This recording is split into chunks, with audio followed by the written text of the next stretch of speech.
नहीं नहीं।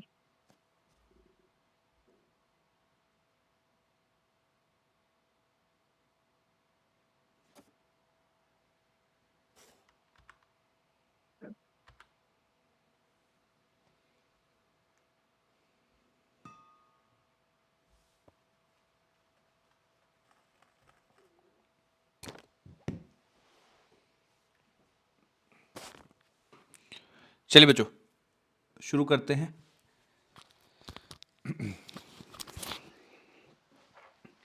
तो वेलकम बैक सर। आपको भी वेलकम बैक। आइए। हाँ तो बच्चों हम लोग बात कर रहे थे ना डिस्प्लेसमेंट करंट की। ठीक है, तो वहीं से शुरू करते हैं, डिस्प्लेसमेंट करंट से ही। तो हम लोगों ने ये पढ़ा था कि जो करंट चार्जेस के फ्लो की वजह से प्रोड्यूस होती है उसको हम लोग कंडक्शन करंट कहेंगे, और displacement current is the current due to changing electric field between the plates of the capacitor. तो स्पेस में कहीं पे भी इलेक्ट्रिक फील्ड चेंज हो रही होगी तो उसकी वजह से जो करंट प्रोड्यूस होगी उसको हम लोग डिस्प्लेसमेंट करंट कहेंगे। ठीक है। अच्छा, इस बच्चों एक सवाल करेंगे हम लोग डिस्प्लेसमेंट करंट से, करंट में, पर उससे पहले थोड़ा सा ये डिस्कशन कर लेते हैं, है ना, और फिर हम लोग डिस्प्लेसमेंट करंट के बारे में पढ़ेंगे। तो हेडिंग डाल दीजिए बच्चों, मैक्सवेल्स इक्वेशंस। इन इक्वेशंस को पढ़ने के बाद फिर सवाल करेंगे डिस्प्लेसमेंट करंट पे। एक हेडिंग डालिए मैक्सवेल्स इक्वेशंस। तो बच्चों देखिए जो इक्वेशंस है ना, इसमें एक चौथी वाली इक्वेशन है जो हो सकता है आपको थोड़ी सी नई लगे, बाकी पहले आप ऑलरेडी पढ़ चुके हैं। तो मैक्सवेल ने जो ऑलरेडी इलेक्ट्रोमैग्नेटिज्म में, मतलब इलेक्ट्रोस्टैटिक्स और मैग्नेटिज्म, इस पूरे सेक्शन में जितनी इक्वेशंस थी उनमें से 4 मेजर इक्वेशन सेलेक्ट करी और उन्होंने बोला कि अगर आप इनको समझ लें तो पूरे इलेक्ट्रोमैग्नेटिज्म को समझा जा सकता है। तो ये कोई नई इक्वेशंस नहीं है, ये ऑलरेडी आप लोग देख चुके हैं। जैसे कि पहला, गॉस लॉ इन इलेक्ट्रोस्टैटिक्स। तो flux passing through close surface is equal to Q enclosed divided by epsilon naught. Flux passing through close surface is equal to Q enclosed upon epsilon naught. तो बच्चों इस statement का क्या मतलब है कि अगर आप कहीं पे इलेक्ट्रिक फील्ड प्रोड्यूस करना चाहते हैं या कहीं पे इलेक्ट्रिक फील्ड चाहते हैं आप, तो वहां पे चार्ज का प्रेजेंस होना जरूरी है। तो चार्ज का प्रेजेंस होना इलेक्ट्रिक फील्ड के प्रेजेंस को गारंटी करता है ना। तो अगर आप कहीं पे इलेक्ट्रिक फील्ड प्रोड्यूस करना चाहते हैं तो चार्जेस का होना जरूरी है। ठीक है, तो presence of charge ensures presence of electric field. पहले स्टेटमेंट का मतलब ये है। दूसरा स्टेटमेंट कहता है close integral B dot D S equal to zero, मतलब magnetic flux passing through close surface zero होता है। इसका मतलब मोनोपोल्स डज नॉट एग्जिस्ट। ठीक है, मैग्नेट के एक पोल एग्जिस्ट नहीं करते, मोनोपोल्स डज नॉट एग्जिस्ट। ठीक है, मोनोपोल एग्जिस्ट नहीं करते हैं। तो हमेशा अगर आप मैग्नेट लेंगे तो उसके पास दोनों पोल होंगे, साउथ और नॉर्थ दोनों होंगे। Monopole does not exist. उसके बाद अगला है Faraday's law of electromagnetic induction. Induced sir EMF it is equal to, हाँ बताइए। सर हमारी क्लास शिफ्ट हुई है सर, शुरू से बता देंगे सर। बिल्कुल बिल्कुल बता देंगे। Induced EMF it is equal to close integral E dot D L equals to minus of D phi by D T. ठीक है, तो देखिए ये बताने का क्या कारण था। E dot D L equals to minus of D phi by D. बच्चों इसमें क्लोज्ड मत लगाइए, ठीक है। Integration of E dot D L, ठीक है, integration of E dot D L is equal to minus of D phi by D T. तो देखिए बच्चों minus of D phi by D T को थोड़ा सा और मैं अगर लिखना चाहूं तो इसको लिख सकते हैं vector B dot vector A. Magnetic flux को लिखा जा सकता है बी डॉट ए। तो ये बताना ये चाह रहे थे कि चेंजिंग मैग्नेटिक फील्ड से इलेक्ट्रिक फील्ड प्रोड्यूस की जा सकती है। तो वेरिएबल मैग्नेटिक फील्ड से इलेक्ट्रिक फील्ड प्रोड्यूस की जा सकती है। ठीक है, तो थर्ड स्टेटमेंट से आपको ये समझना है कि वेरिएबल मैग्नेटिक फील्ड से इलेक्ट्रिक फील्ड प्रोड्यूस की जा सकती है। ये जो लास्ट वाला लॉ है इसको बोलते हैं एम्पियर सर्किटल लॉ। तो एम्पियर्स लूप लॉ हम लोगों ने पढ़ा था, वही है। Close integral B dot D L equals to mu naught times I enclosed. तो इसको मैं थोड़ा सा आपको राइट हैंड साइड वाला समझाता हूं। ये देखिए फोर्थ इक्वेशन, इसको थोड़ा समझना है क्योंकि इससे ऊपर वाली 3 इक्वेशन तो आप शायद पढ़ चुके हैं, ये नई है। तो मैं इसको बताता हूं आपको। Closed integral vector B dot D L, हम लोगों ने एम्पियर सर्किटल लॉ में पढ़ा था mu naught times I enclosed, और आई में केवल एनक्लोज्ड करंट में हम लोग केवल कंडक्शन करंट कहते थे, करंट कैरिंग वायर। मैक्सवेल के एक्सपेरिमेंट से प्रूव हो गया कि केवल कंडक्शन करंट से ही मैग्नेटिक फील्ड प्रोड्यूस नहीं की जा सकती, मैग्नेटिक फील्ड डिस्प्लेसमेंट करंट से भी प्रोड्यूस की जा सकती है। तो conduction current plus displacement current, ठीक है, ये कंप्लीट लॉ होगा। तो इसको हम लोग बोलते हैं मैक्सवेल एम्पियर्स लॉ। तो एम्पियर का पहले लॉ था और मैक्सवेल ने करेक्शन करा, तो मैक्सवेल एम्पियर्स लॉ। तो कंडक्शन करंट और डिस्प्लेसमेंट करंट तो दोनों लिखना चाहिए, क्योंकि दोनों से मैग्नेटिक फील्ड प्रोड्यूस की जा सकती है। फिर यहां पे डिस्प्लेसमेंट करंट का फॉर्मूला लिख दिया, तो close integral vector B dot DL vector equals to mu naught times I conduction plus displacement current का फॉर्मूला हो जाएगा तो epsilon naught D D T of electric flux, ठीक है, ये पूरा फॉर्मूला बन जाएगा। तो यही लिखा हुआ है epsilon naught D phi by D T, ये डिस्प्लेसमेंट करंट, ठीक है। तो बच्चों हम लोग क्या करेंगे कि चारों इक्वेशंस लिखेंगे और चारों इक्वेशंस का क्या इंपॉर्टेंस है वो भी एक एक लाइन लिखेंगे।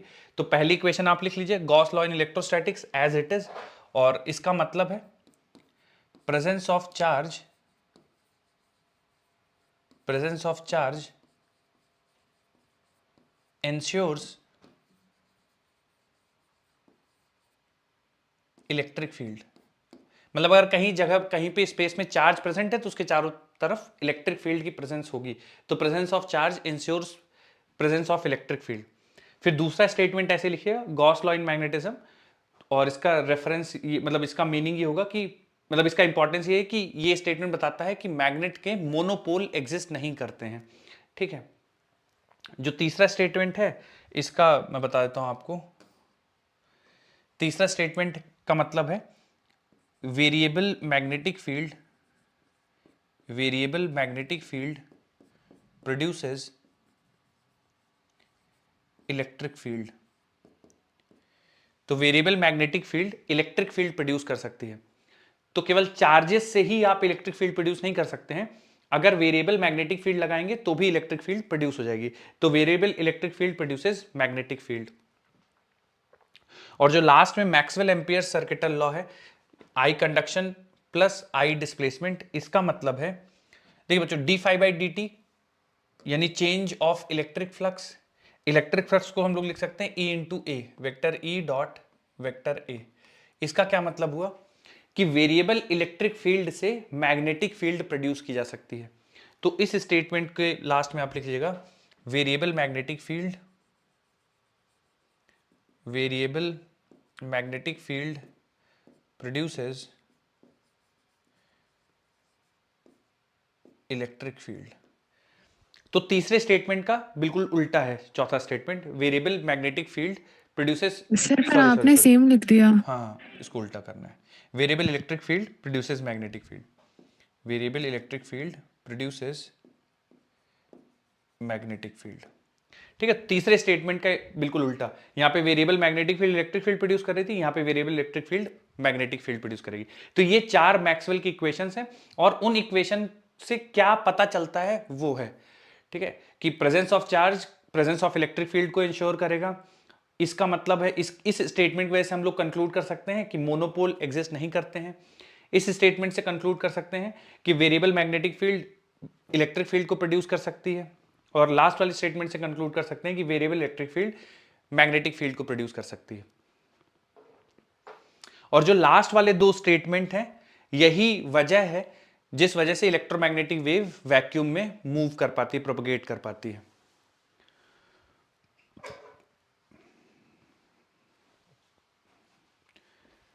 ये मैक्सवेल की इक्वेशन बच्चों चारों आपको पता होनी चाहिए, स्टेटमेंट बना के दे सकता है इनमें से कौन सी मैक्सवेल की इक्वेशन है, कौन सी मैक्सवेल की इक्वेशन नहीं है।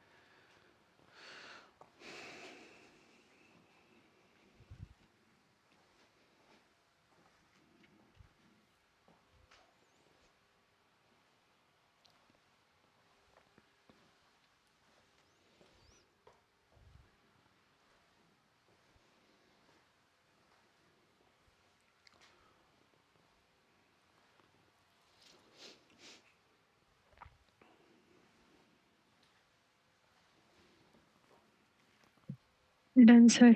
ओके,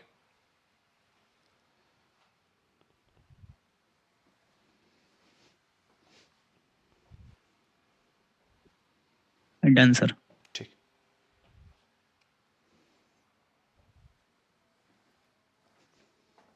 बच्चों चेंज कर रहा हूं स्लाइड, लिख लिए हैं सब लोग? 2 मिनट। लिखिए।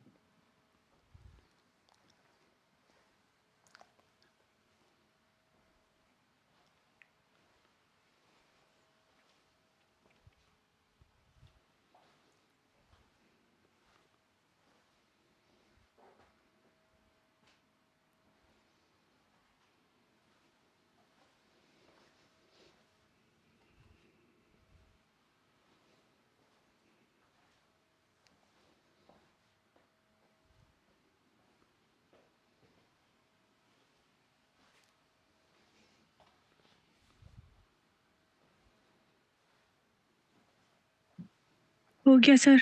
ठीक, अब जो देखिए थोड़ा सा ना कि इन इक्वेशंस का इंपॉर्टेंस क्या है। जैसे मैंने कहा कि लास्ट के दो जो पॉइंट्स हैं ये प्रोपगेशन ऑफ इलेक्ट्रोमैग्नेटिक वेव्स को भी समझाते हैं। किस तरह से प्रोपगेशन ऑफ इलेक्ट्रोमैग्नेटिक वेव्स को समझाते हैं मैं बताता हूं आपको।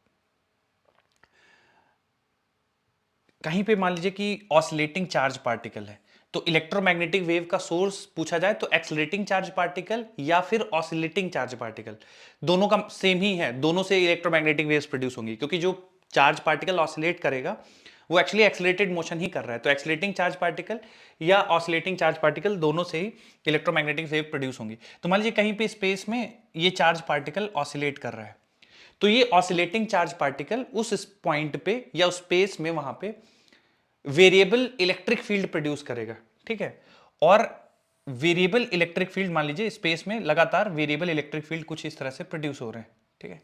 वेरिएबल इलेक्ट्रिक फील्ड प्रोड्यूस हो रहे हैं कुछ इस तरह से, वेरिएबल इलेक्ट्रिक फील्ड, ठीक है, लगातार वेरिएबल इलेक्ट्रिक फील्ड, बिकॉज ये ऑसिलेटिंग चार्ज पार्टिकल है, एक्सिलेटिंग चार्ज पार्टिकल ऑसिलेट कर रहा है ना। तो उस ऑसिलेटिंग चार्ज पार्टिकल की वजह से वेरिएबल इलेक्ट्रिक फील्ड प्रोड्यूस हो रहे हैं। और जो वेरिएबल इलेक्ट्रिक फील्ड होंगे, क्योंकि वेरिएबल इलेक्ट्रिक फील्ड से वेरिएबल मैग्नेटिक फील्ड प्रोड्यूस होगा, है ना। Variable electric field produces magnetic field, तो यहां पे वेरिएबल इलेक्ट्रिक फील्ड से वेरिएबल मैग्नेटिक फील्ड प्रोड्यूस होगा कुछ इस तरह से, ठीक है। सर इलेक्ट्रिक फील्ड के परपेंडिकुलर डायरेक्शन में ही क्यों मैग्नेटिक फील्ड प्रोड्यूस हो रहा है? तो बच्चों देखिए जैसे करंट कैरिंग वायर में भी हम लोगों ने सीखा था, मान लीजिए करंट कैरिंग वायर है, ठीक है, इसमें करंट कुछ इस तरह से फ्लो कर रहा है ना, तो करंट मतलब फ्लो ऑफ पॉजिटिव चार्ज, तो फ्लो पॉजिटिव से नेगेटिव की तरफ होगा, ठीक है, ऐसे। तो करंट ऐसे फ्लो कर रहा है, मतलब electric field with in conductor कुछ इस तरह से एग्जिस्ट कर रही होगी इलेक्ट्रिक फील्ड, ठीक है, ऐसे इलेक्ट्रिक फील्ड एग्जिस्ट कर रही होगी। और आपको पता है बच्चों मैग्नेटिक फील्ड जैसे किसी पॉइंट पे निकालना, मान लीजिए इस पॉइंट पे निकालना मैग्नेटिक फील्ड पॉइंट पी पे, तो मैग्नेटिक फील्ड की डायरेक्शन इनटू द प्लेन आएगी, है ना। तो इलेक्ट्रिक फील्ड ऊपर, magnetic field into the plane, तो दोनों परपेंडिकुलर है एक दूसरे के। तो वैसे ही जैसे वेरिएबल इलेक्ट्रिक फील्ड प्रोड्यूस होगी, इस वेरिएबल इलेक्ट्रिक फील्ड से परपेंडिकुलर डायरेक्शन में मैग्नेटिक फील्ड प्रोड्यूस होगी। और ये जो वेरिएबल मैग्नेटिक फील्ड है इसकी वजह से फिर वेरिएबल इलेक्ट्रिक फील्ड प्रोड्यूस होगी, ठीक है। और उस वेरिएबल इलेक्ट्रिक फील्ड की वजह से ये वेरिएबल इलेक्ट्रिक फील्ड प्रोड्यूस होगी, और इस वेरिएबल इलेक्ट्रिक फील्ड की वजह से वापस से वेरिएबल मैग्नेटिक फील्ड प्रोड्यूस होगी, और फिर ये वेरिएबल मैग्नेटिक फील्ड, फिर variable electric field and so on so fourth, ऐसे प्रोसेस चलता रहता है, सेल्फ सस्टेनिंग प्रोसेस है। मीडियम की रिक्वायरमेंट नहीं कि मीडियम पार्टिकल एक जगह से दूसरी जगह इंफॉर्मेशन भेजेंगे। एक जगह कोई सोर्स है, उस सोर्स की वजह से इनमें से कोई एक कंपोनेंट प्रोड्यूस हो रहा है, फिर वो एक कंपोनेंट दूसरे को प्रोड्यूस कर रहा है, फिर दूसरे का वेरिएशन पहले को प्रोड्यूस कर रहा है, और लगातार ये प्रोसेस चलता रहेगा, ठीक है। तो जो वेरिएशन होगा इलेक्ट्रिक फील्ड और मैग्नेटिक फील्ड में, दोनों एक दूसरे के परपेंडिकुलर वाइब्रेट करेंगे, और direction of wave propagation will be perpendicular to electric field and magnetic field. तो वेव इस तरह से प्रोपगेट करेगी इस डायरेक्शन में, ठीक है। दोनों इन फेज वाइब्रेट करते हैं, एक साथ मैक्सिमम अचीव करेंगे, एक साथ मिनिमम अचीव करेंगे, ठीक है। तो इस तरह से तो मैक्सवेल्स की इक्वेशन आपको समझाती है कि इलेक्ट्रोमैग्नेटिक वेव्स मीडियम में कैसे प्रोपगेट करते हैं, ठीक है। तो आप इनमें से जो कुछ भी आप अपना नोट करना चाहें नोट कर लीजिए, बल्कि बस इतना लिख लीजिए कि कहीं पे कोई ऑसिलेटिंग चार्ज है, उस ऑसिलेटिंग चार्ज की वजह से वेरिएबल इलेक्ट्रिक फील्ड आएगी, वेरिएबल इलेक्ट्रिक फील्ड की वजह से variable magnetic field, variable magnetic field की वजह से variable electric field, so on so fourth, ऐसे इलेक्ट्रोमैग्नेटिक वेव एक जगह से दूसरी जगह मीडियम में प्रोपगेट करती है, ठीक है। अब बच्चों एक सवाल करेंगे हम लोग थोड़ा सा इसी पे बेस्ड, डिस्प्लेसमेंट करंट पे बेस्ड सवाल करेंगे, ताकि आप लोगों को थोड़ा सा फील आए कि क्या होता है डिस्प्लेसमेंट करंट। और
बच्चों ये इंफॉर्मेशन आपको दी गई है कि एक दो सर्कुलर कैपेसिटर प्लेट्स हैं, उनका रेडियस 6 सेंटीमीटर है, उनका कैपेसिटेंस 100 पिको फैरेड है।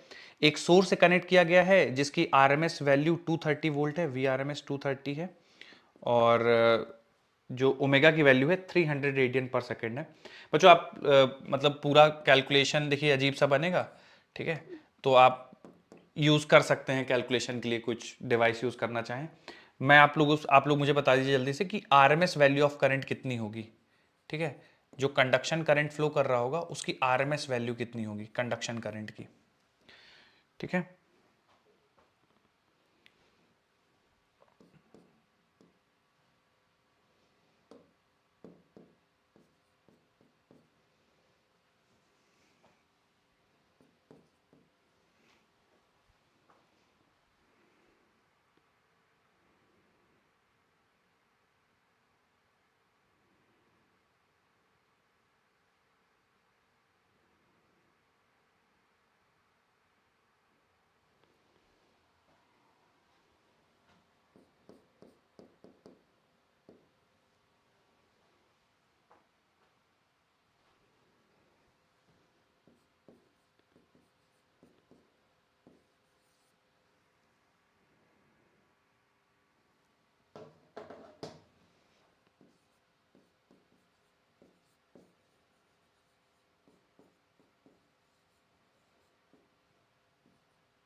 चलिए बच्चों, कंडक्शन करंट की आरएमएस वैल्यू कैसे निकालेंगे हम लोग, क्या फॉर्मूला यूज करेंगे यहाँ पे।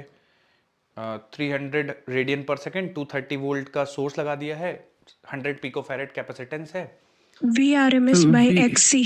VRMS by XC। बिल्कुल। तो वीआरएमएस का वैल्यू बच्चों 230 वोल्ट है। अच्छा, एक्सी कैसे कैलकुलेट कर पाएंगे, क्या फॉर्मूला यूज सर करेंगे एक्सी के लिए। सर 1 upon C ओमेगा। 1 अपॉन सी ओमेगा, ओमेगा, हाँ। बिल्कुल 1 अपॉन ओमेगा सी।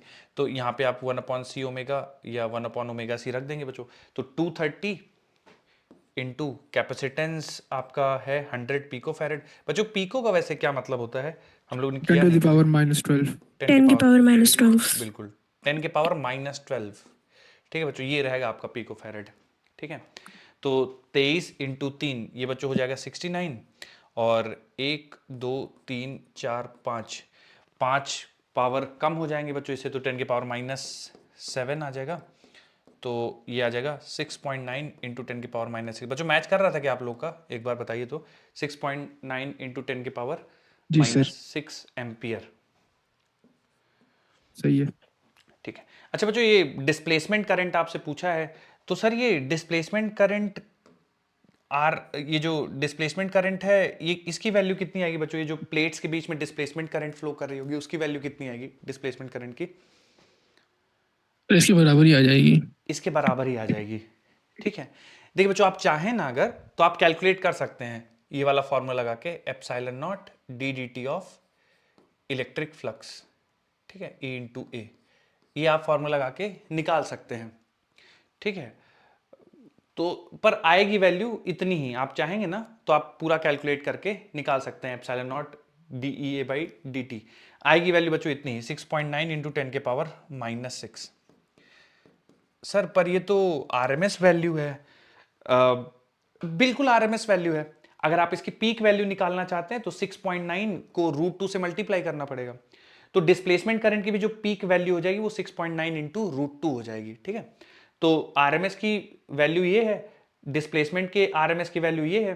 अगर आप इसकी पीक वैल्यू निकालने के लिए √2 से मल्टीप्लाई करेंगे तो डिस्प्लेसमेंट करंट की भी पीक वैल्यू √2 से मल्टीप्लाई कर देंगे, ठीक है। अब बच्चों जो अगला सवाल जिसके लिए मैंने आपको ये पूरा कराया है, आपको मैक्सिमम मैग्नेटिक फील्ड निकालना है 6 सेंटीमीटर फ्रॉम प्लेट, का मतलब हो गया from centre of plate, from centre of plate. ये बच्चों देखिए एक सवाल है, तो मैं चाहता हूं कि आप लोग लिखना बंद कर दीजिए और ध्यान से देखिए, ठीक है।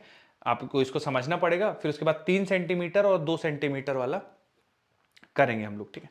तो आइए, ये maximum magnetic field 6 centimetre from the centre of plate, ये सर कैसे ये जो निकालेंगे। आरएमएस वाला और ये जो आईडी वाला दोनों हर जगह सेम ही रहेगा ना। बिल्कुल बिल्कुल, जितनी कंडक्शन करंट होगी उतनी ही डिस्प्लेसमेंट करंट होगी, ठीक है, जितनी करंट होगी ठीक है सर। उतनी ही डिस्प्लेसमेंट करंट होगी, जितनी तो मतलब जितनी ड्रिफ्ट होगा उतना डिस्प्लेसमेंट होगा, बोलिए बोलिए फिर से बोलिए। जितना ड्रिफ्ट है उतना ही डिस्प्लेसमेंट होगा। हाँ, जितनी कंडक्शन करंट है उतनी ही डिस्प्लेसमेंट करंट होगी। ठीक है सर, ठीक है। अब ये बच्चों देखिए, ये थोड़ा सा टेक्निकल सवाल है। मैक्सिमम मैग्नेटिक फील्ड बताना है 6 सेंटीमीटर पे, 3 centimetre, 2 centimetre from the centre of plate.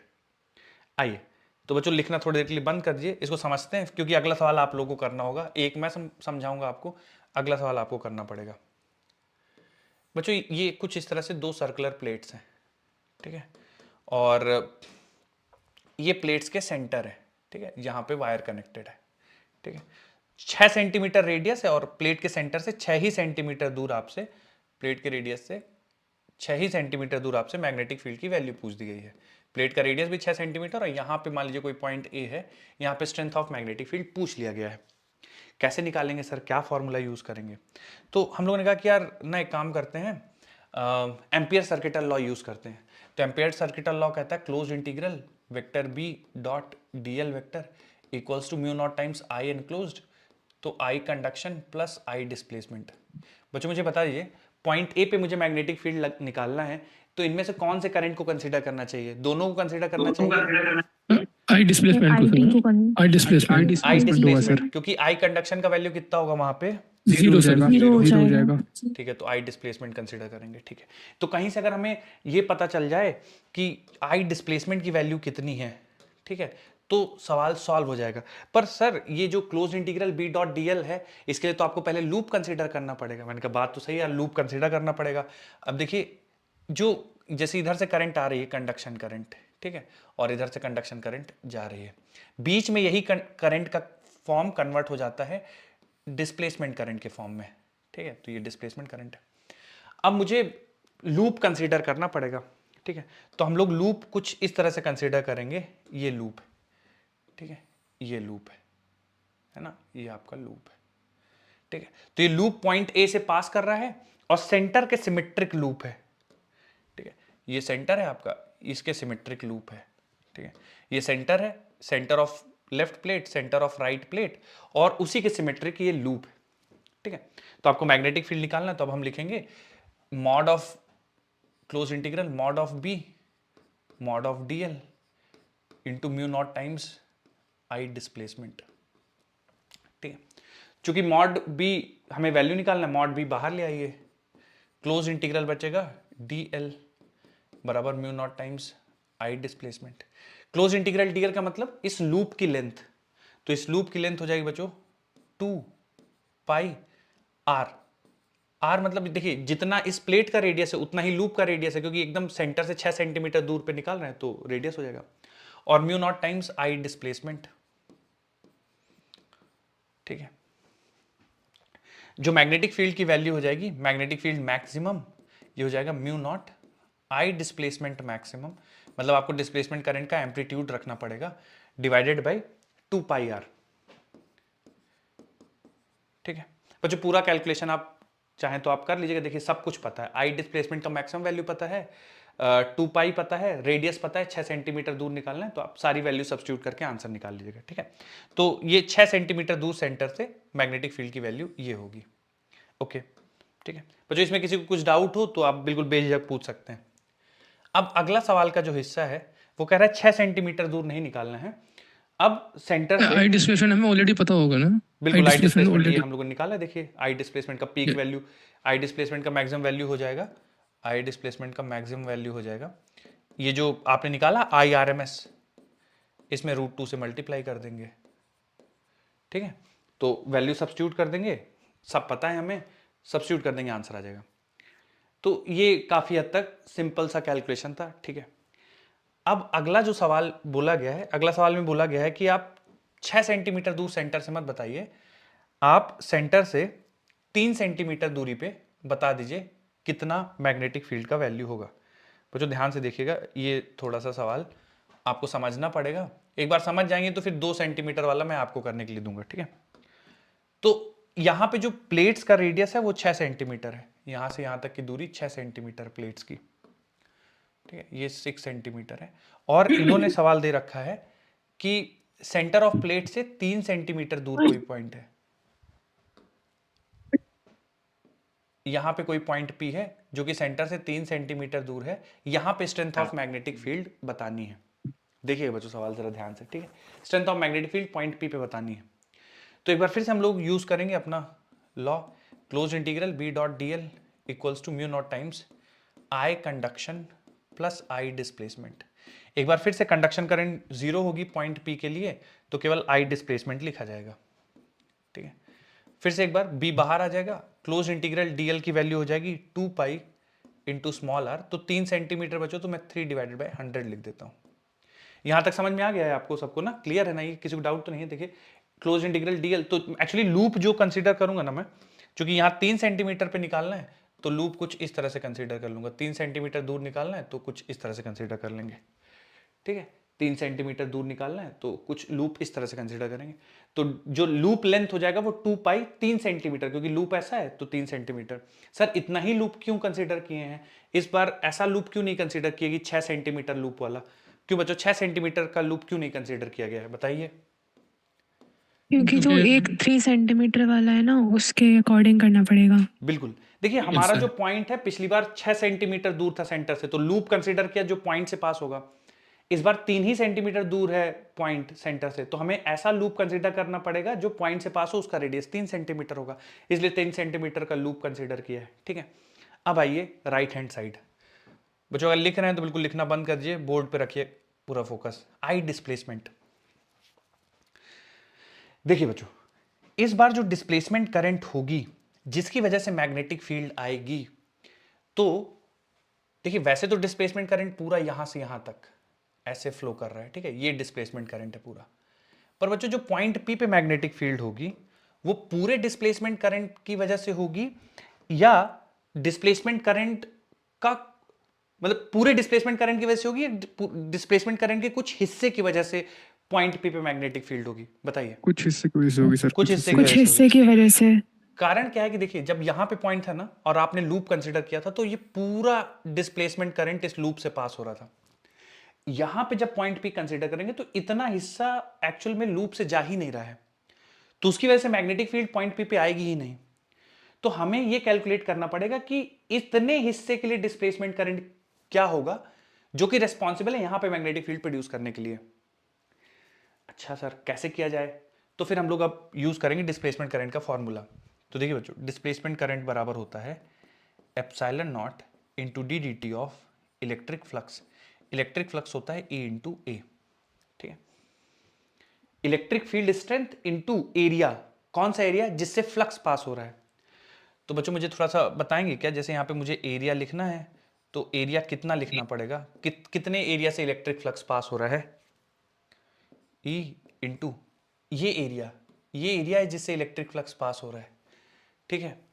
तो ये एरिया कितना लिखेंगे आप लिखेंगे pi into small R square, यानी पाई इंटू स्मॉल यानी 3/100 पाई आर स्क्वायर, बिल्कुल इतना इलेक्ट्रिक फ्लक्स होगा, ठीक है, ओके, ठीक है। और इलेक्ट्रिक फील्ड, ठीक है, तो electric field variable electric field है, मैं एक सेकंड जो कांस्टेंट टर्म्स है उनको एक साथ लिख लेता हूं, तो एप्सिलॉन नॉट इधर हो गया और पाई इंटू 3/100 का होल स्क्वायर और D D T of electric field. अब बच्चों देखिएगा थोड़ा सा, electric field between the plates, electric field between the plates, electric field between the plates होता है dq by sigma bye epsilon not, square होगा सर, स्क्वायर होगा 3/100, बिल्कुल sigma bye epsilon not electric field होता है बच्चों, ठीक है। कैपेसिटर प्लेट्स के बीच में electric field sigma bye epsilon naught, तो यहां से देखिए एप्सिलॉन नॉट से एप्सिलॉन नॉट कैंसिल हो जाएगा, ठीक है। अब ये बचेगा आपका पाई इंटू 3/100 का whole square into D sigma by D T, ठीक है। तो मैं इसको और आगे लिखता हूं, पाई इंटू 3/100 का whole square into D sigma by D T. तो D sigma by D T बच्चों, D D T of sigma का वैल्यू हो जाएगा क्यू बाई ए, ठीक है, चार्ज पर यूनिट एरिया, ठीक है सर। अब बच्चों ये चार्ज तो हो गया, ठीक है, चार्ज पर यूनिट एरिया, और ये ए जो है ना, ये ए किसका एरिया रखेंगे आप बच्चों? ये जैसे हम लोग सिग्मा अपॉन एप्सिलॉन नॉट में सिग्मा रखते हैं चार्ज ऑन द प्लेट और डिवाइड बाय ए, तो ए क्या रखेंगे आप लोग? Area of the plate, capacitor की प्लेट का कैपेसिटर एरिया। प्लेट का एरिया। बहुत बढ़िया।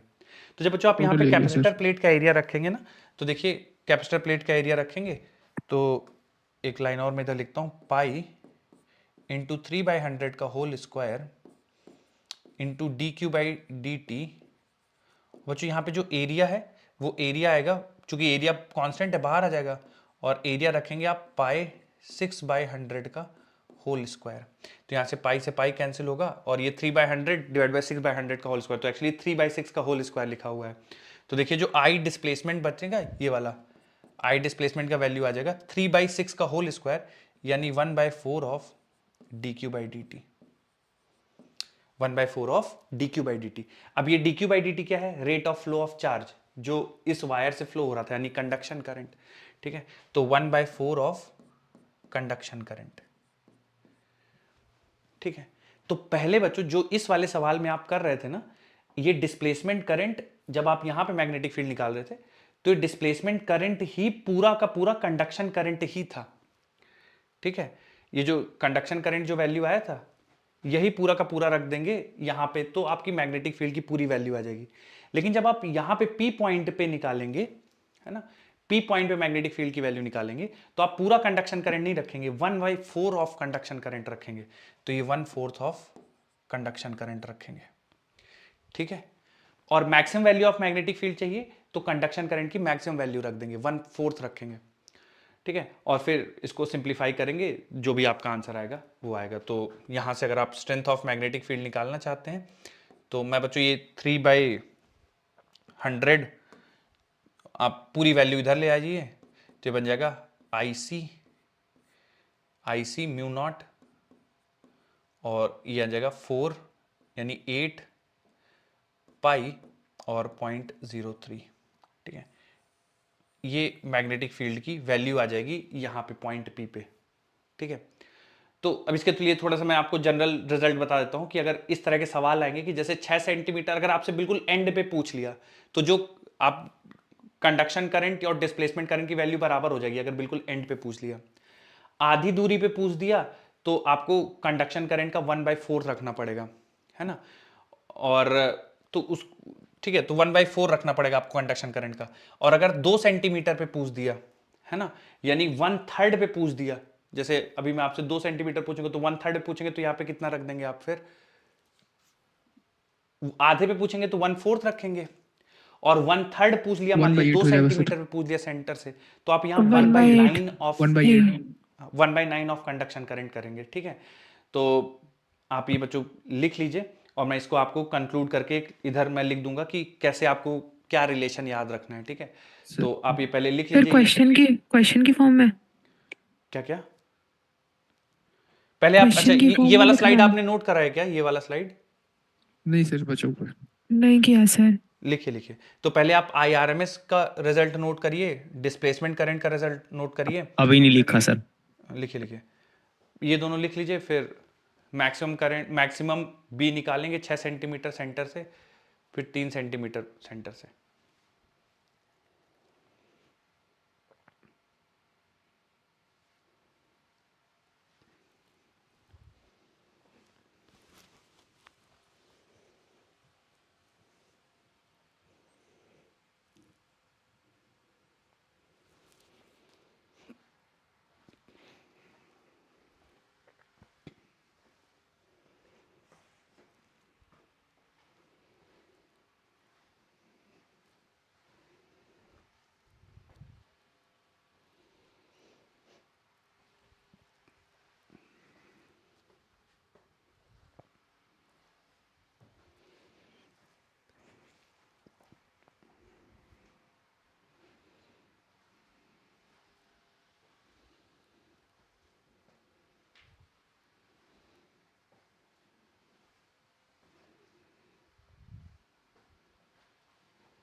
हो गया सर।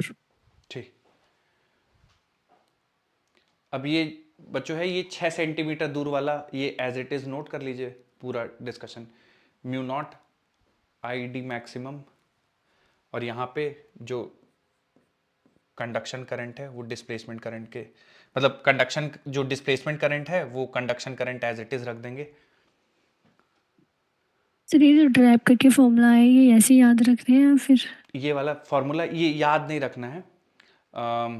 अगर आए सवाल, इन केस अगर आता है तो आप पूरा एज इट इज आप बी डॉट डी एल करके, अगर बिल्कुल एंड पे पूछा जाए कि पूरा फ्लक्स पास होता हुआ दिखे तो फिर डिस्प्लेसमेंट करंट और कंडक्शन करंट को बराबर कर दीजिएगा। तो फॉर्मूला नहीं है ये, बस आप एज इट इज सवाल आएगा अगर तो आप ऐसे करिएगा। देखिए मुश्किल है आना, पर अगर आता है तो ऐसे सॉल्व होगा ये। Okay sir. फॉर्मूला नहीं है ये।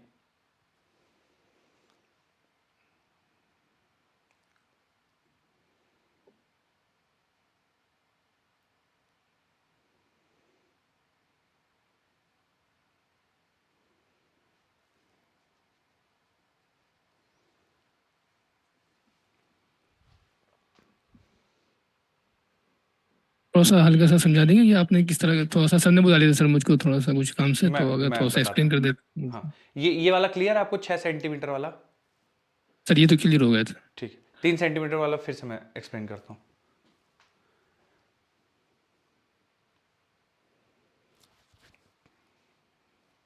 बच्चों 6 सेंटीमीटर वाला लिख के फिर से रुक जाएगी, मैं 3 सेंटीमीटर फिर से बताता हूँ, ठीक है, कि कहाँ पे क्या अंतर पड़ रहा है, दोनों में अलग अलग वैल्यूज क्यों आ रही हैं।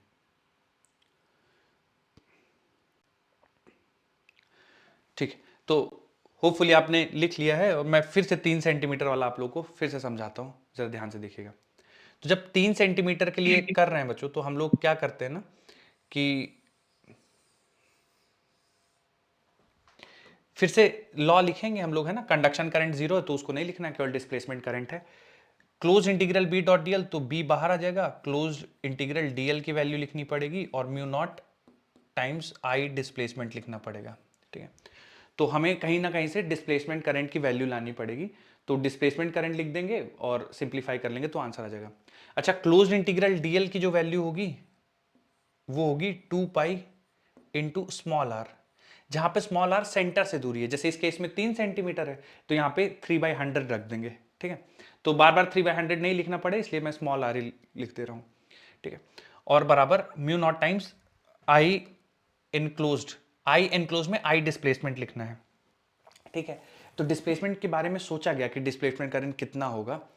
तो बच्चों देखिए फिर से एक बार बोर्ड पे, तो डिस्प्लेसमेंट करंट का जो फॉर्मूला था, डिस्प्लेसमेंट करंट बराबर epsilon naught D D T of electric flux, तो यही यूज करेंगे। तो इलेक्ट्रिक फ्लक्स का फॉर्मूला होता है ई इंटू ए। ठीक है, बोलिए यहां तक क्लियर है ना बच्चों, सबको कंफ्यूजन तो नहीं ना? देखिए फॉर्मूला जो डिस्प्लेसमेंट करंट का था एप्सिलॉन नॉट, तो वही रख दिया बस, और कुछ नहीं। ठीक है, अब इसमें देखिए जो कांस्टेंट है उसको बाहर निकाल लेंगे, तो epsilon naught as it is. अब देखिए एरिया वो रखेंगे, एरिया क्योंकि इलेक्ट्रिक फ्लक्स है ना, तो जिस एरिया से फ्लक्स पास हो रहा होगा वो एरिया रखेंगे। तो जब जैसे मान लीजिए सेंटर से आर दूरी पे पूछा गया है आपसे मैग्नेटिक फील्ड, तो आपने लूप कंसीडर किया, अब उस लूप से पास होता हुआ फ्लक्स लिखना है, तो ई इंटू लूप का एरिया। अब लूप का एरिया रखेंगे बच्चों तो आप रखेंगे pi into small R square, क्योंकि लूप का area pi small R square होगा, और D D T of electric field. Electric field कौन सी? जैसे ये जो प्लेट्स पे चार्जेस हैं उनकी वजह से जो इलेक्ट्रिक फील्ड जनरेट हो रही है उसके चेंज होने का रेट। तो कैपेसिटर प्लेट्स के बीच में जो इलेक्ट्रिक फील्ड होती है वो सिग्मा बाय एप्सिलॉन नॉट होती है। तो ये एप्सिलॉन नॉट देखिए कांस्टेंट है, ये एप्सिलॉन नॉट कांस्टेंट है, कैंसिल हो जाएंगे, ये बन जाएगा pi small R square D D T of charge density. किस रेट से चार्ज डेंसिटी चेंज हो रही है? तो चार्ज डेंसिटी होता है जो प्लेट्स में चार्ज प्रेजेंट है divide by area of the plates. अब बच्चों देखिए यहां पे ना प्लेट का एरिया रखेंगे, यहां पे जो ए रखा था वो ये लूप, क्योंकि फ्लक्स लिखना है तो इस लूप से पास होता हुआ फ्लक्स रखेंगे, और जब चार्ज डेंसिटी है तो प्लेट्स की चार्ज डेंसिटी, तो प्लेट का एरिया रखेंगे। तो प्लेट का एरिया मान लीजिए मैं कैपिटल आर समझता हूं, तो इसको लिख देंगे प्लेट्स का area pi capital R square D Q by D T. ये आएगी आपकी displacement current. D Q by D T बच्चों rate of flow of charge है ना, कंडक्शन करंट। तो ये आपका D Q by D T की जगह मैं कंडक्शन करंट लिख देता हूं आई सी, तो ये पाई से पाई आपका कैंसिल हो जाएगा, तो आई डिस्प्लेसमेंट बराबर आ जाएगा small R square divide by capital R square times conduction current. ठीक है, small R square divide by capital R square times conduction current. अब जब बच्चों ये पहला सवाल कर रहे थे तो कैपिटल आर और स्मॉल आर दोनों बराबर हो गए थे, तो डिस्प्लेसमेंट करंट और कंडक्शन करंट की वैल्यू इस केस में जब मैग्नेटिक फील्ड निकाल रहे थे तो यहां पे ये वाली वैल्यू रख रहे थे कंडक्शन, क्योंकि ये दोनों बराबर थे। जब यहां पे आप रखेंगे डिस्प्लेसमेंट करंट तो जो सेंटर से दूरी है वो 3 है और प्लेट्स का जो रेडियस है वो 6 है, तो 3/6 का स्क्वायर यानी आई कंडक्शन डिवाइडेड बाय 4 रखेंगे यहां पे, आई कंडक्शन डिवाइडेड बाय 4। ठीक है, तो ये थोड़ा सा आप लोग को ध्यान रखना पड़ेगा। सेंटर से जितनी दूरी होगी small R square divide by capital R square I C, तो आपको डिस्प्लेसमेंट करंट उस हिसाब से रखना पड़ेगा। ठीक है, तो बच्चों आप बेहतर ये है कि आप ये वाला लिख लीजिए ना, इसमें बहुत ज़्यादा कैलकुलेशन नहीं है और इजीली आप समझ पाएंगे। मैं सब्स्टिट्यूट कर देता हूँ वैल्यूज।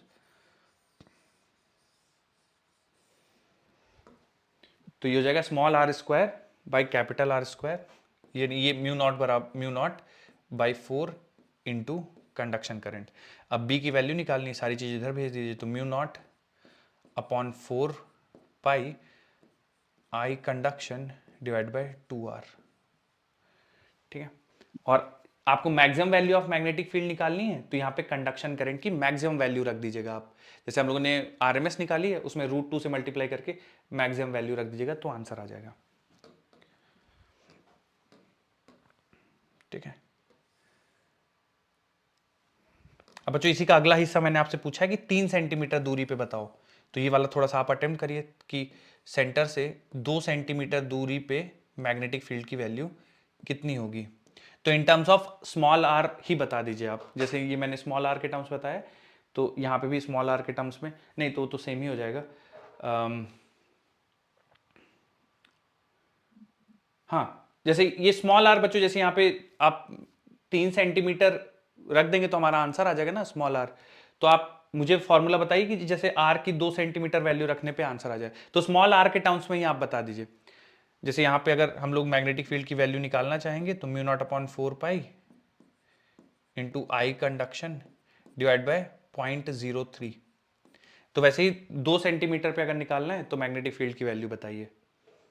बिल्कुल ऐसे ही स्टेप बाय स्टेप जाना है आपको।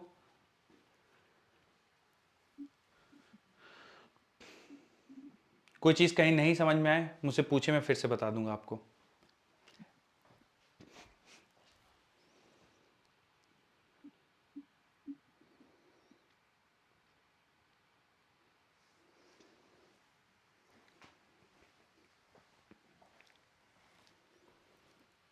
दो सेंटीमीटर पे मैग्नेटिक फील्ड की वैल्यू बतानी है आपको।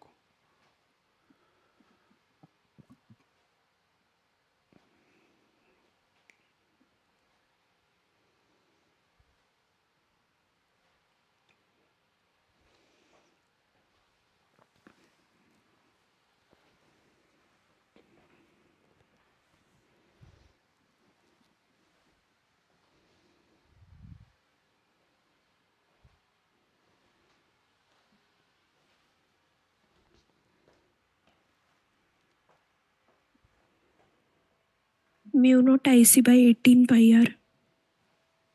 Mu naught IC by 18 pi R. Okay, बस एक ही टेक्निकल चीज है बच्चों इसमें कि आपको निकालना पड़ेगा कि जो डिस्प्लेसमेंट करंट है वो कितने टाइम्स कंडक्शन करंट के बराबर है। इस वाले केस में जो हम लोग यहाँ पे डिस्प्लेसमेंट करंट रखेंगे वो कितना होगा। तो देखिए बच्चों, स्मॉल आर की वैल्यू 2 है, कैपिटल आर 6 है। ठीक है, तो स्मॉल आर की वैल्यू 2 है, कैपिटल आर 6 है, इसका स्क्वायर यानी बन जाएगा 1/3 का स्क्वायर यानी आई कंडक्शन डिवाइडेड बाई 9। और फिर यही लॉ लगा देंगे, बी क्लोज इंटीग्रल DL यानी लूप लेंथ बच्चों इस बार 2 पाई आर रख देंगे। ठीक है, और आर 2 सेंटीमीटर है तो लास्ट में रख दूंगा, और mu naught times I displacement, तो आई डिस्प्लेसमेंट की जगह रख देंगे आई कंडक्शन डिवाइडेड बाई 9 और ये इधर भेज देंगे। तो स्ट्रेंथ ऑफ मैग्नेटिक फील्ड आ जाएगी mu naught IC divide by 18 pi R. R की जगह आप रख दीजिएगा 0.02। ठीक है, तो कंडक्शन की पीक वैल्यू पता है आपको, रख देंगे यहाँ पे मैग्नेटिक फील्ड जो 2 सेंटीमीटर दूरी पे मैग्नेटिक फील्ड है उसकी वैल्यू आ जाएगी, सारी वैल्यू सब्स्टिट्यूट करने के बाद।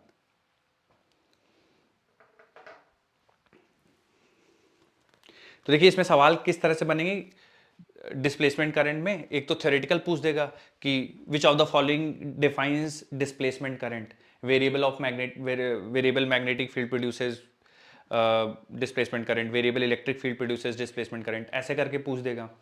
या आपसे डायरेक्ट फार्मूला पूछ देगा डिस्प्लेसमेंट करंट का, तो डिस्प्लेसमेंट करंट का फार्मूला ये है, ठीक है। या बहुत टफेस्ट सवाल बनेगा तो फिर आपसे मैग्नेटिक फील्ड पूछ देगा, है ना, बाहर वाले पॉइंट पे पूछ देगा, या सेंटर से 3 सेंटीमीटर दूरी पे पूछ देगा, या सेंटर से 2, ऐसे टाइप के सवाल पूछ देगा आपसे, ठीक है।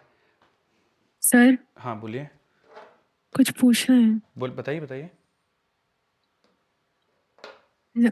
सर एक तो ये बोलना था, इन्होंने टेस्ट का वो प्लानर चेंज किया है तो उसमें फुल सिलेबस 12th वाला हटा दिया है, तो अगर आप कह दो तो उनसे एक बार 12th का भी करवा लेना, क्योंकि एक साथ फिर देने में दिक्कत होगी। फुल सिलेबस 12th का हट गया है आप लोग का? हाँ मतलब फुल सिलेबस 11th है, फिर उसके बाद पूरा फुल सिलेबस है, अकेला फुल सिलेबस 12th नहीं है। मैं समझा नहीं, आपका जो 9th को टेस्ट होने वाला है उसमें आप बोल रहे हैं? 9th को नहीं, 9th को तो मेजर टेस्ट है, पर जो एंड में टेस्ट प्लानर में दिया है ना वो फुल सिलेबस वाले, तो उसमें फुल सिलेबस 11th दिया है एक बार, और फिर सीधे जो नेक्स्ट टेस्ट है फुल सिलेबस वाला वो पूरे 11th 12th मिला के है। ओके, मतलब 12th का अकेले कोई फुल सिलेबस नहीं है, ऐसा बोल रहे हैं आप? हाँ हाँ, तो आप एक बार उनसे बोल के करवा ठीक है दीजिए। ठीक है, मैं बात करता हूँ। देखिए और दूसरा ये मेजर टेस्ट जो होगा भी 9 फेब को, उसका सिलेबस बता दीजिए। सिलेबस 9th फेब वाले का अभी तक तो कुछ ऐसा चेंज आया नहीं, मैंने उनसे बात किया था कि आप लोग को 12th का केवल 2 चैप्टर का पहले भी टेस्ट दे चुके हैं आप, है ना, पर उसके अलावा अभी बात नहीं हुई, मैं आज फिर से पूछता हूँ उनसे। सर ये जो नया टेस्ट प्लानर आया है ना अपडेट होके, उसमें करंट इलेक्ट्रिसिटी भी दे रखा है। अच्छा, तो 2 चैप्टर के साथ करंट इलेक्ट्रिसिटी भी मिलेगा आपको? Yes sir. ओके, आप लोग को यही चाहिए था करंट इलेक्ट्रिसिटी, या और भी चैप्टर्स चाहिए? शुरू के 2 चैप्टर हटा के जो है करंट इलेक्ट्रिसिटी, और फिर उसके बाद के चैप्टर करवा दीजिए। यस सर, क्योंकि सर 12th की बिल्कुल भी प्रैक्टिस नहीं हो पाई है, और फिर फुल सिलेबस 12th भी हमारा हटा दिया गया है। अच्छा अच्छा, ओके। तो पहले 2 चैप्टर्स ना आए तो भी चलेगा, क्योंकि AITS में पहले 2 चैप्टर्स आ गए, यही कहने का सेंस है ना? उसके आगे के आ जाएं। उसके आगे क्या आ थर्ड जाए? चैप्टर से 2 चैप्टर के करंट बाद इलेक्ट्रिसिटी, और उसके बाद के 2 चैप्टर में मतलब करंट, पहले 2 चैप्टर के बाद तो फिर हम लोग का करंट इलेक्ट्रिसिटी और उसके आगे वाले चैप्टर्स आ जाए, है ना? Yes sir, yes sir. ठीक ठीक, ओके। चलिए आगे बढ़ते हैं बच्चों, होपफुली लिख लिया आप सबने। अगली हेडिंग डाल दीजिए बच्चों, प्रॉपर्टीज ऑफ इलेक्ट्रोमैग्नेटिक वेव्स। अगली हेडिंग डाल दीजिए, properties of electromagnetic waves.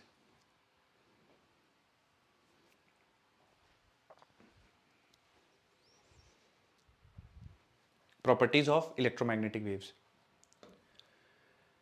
Property number 1, these are transverse waves. कारण क्या है ट्रांसवर्स होने का? कि इलेक्ट्रिक फील्ड और मैग्नेटिक फील्ड परपेंडिकुलर एक दूसरे के वाइब्रेट करते हैं, और उनका भी वाइब्रेशन वेव के प्रोपगेशन के परपेंडिकुलर डायरेक्शन में है, इस वजह से उनको ट्रांसवर्स वेव बोलते हैं। कि वहां पे हम लोग पढ़ते थे ट्रांसवर्स के लिए कि वेव के प्रोपगेशन का डायरेक्शन पार्टिकल्स के मूवमेंट के परपेंडिकुलर होता है, इसलिए ट्रांसवर्स है। यहाँ पे इलेक्ट्रिक फील्ड और मैग्नेटिक फील्ड का variation direction of wave propagation के परपेंडिकुलर है, इस वजह से इनको ट्रांसवर्स वेव बोलते हैं। तो याद रखिएगा, इलेक्ट्रोमैग्नेटिक वेव जितने भी कंपोनेंट्स हैं, heat wave, radio waves, gamma rays और एक्स रेज, जितने भी हैं सारे के सारे ट्रांसवर्स वेव्स आएंगे, ठीक है।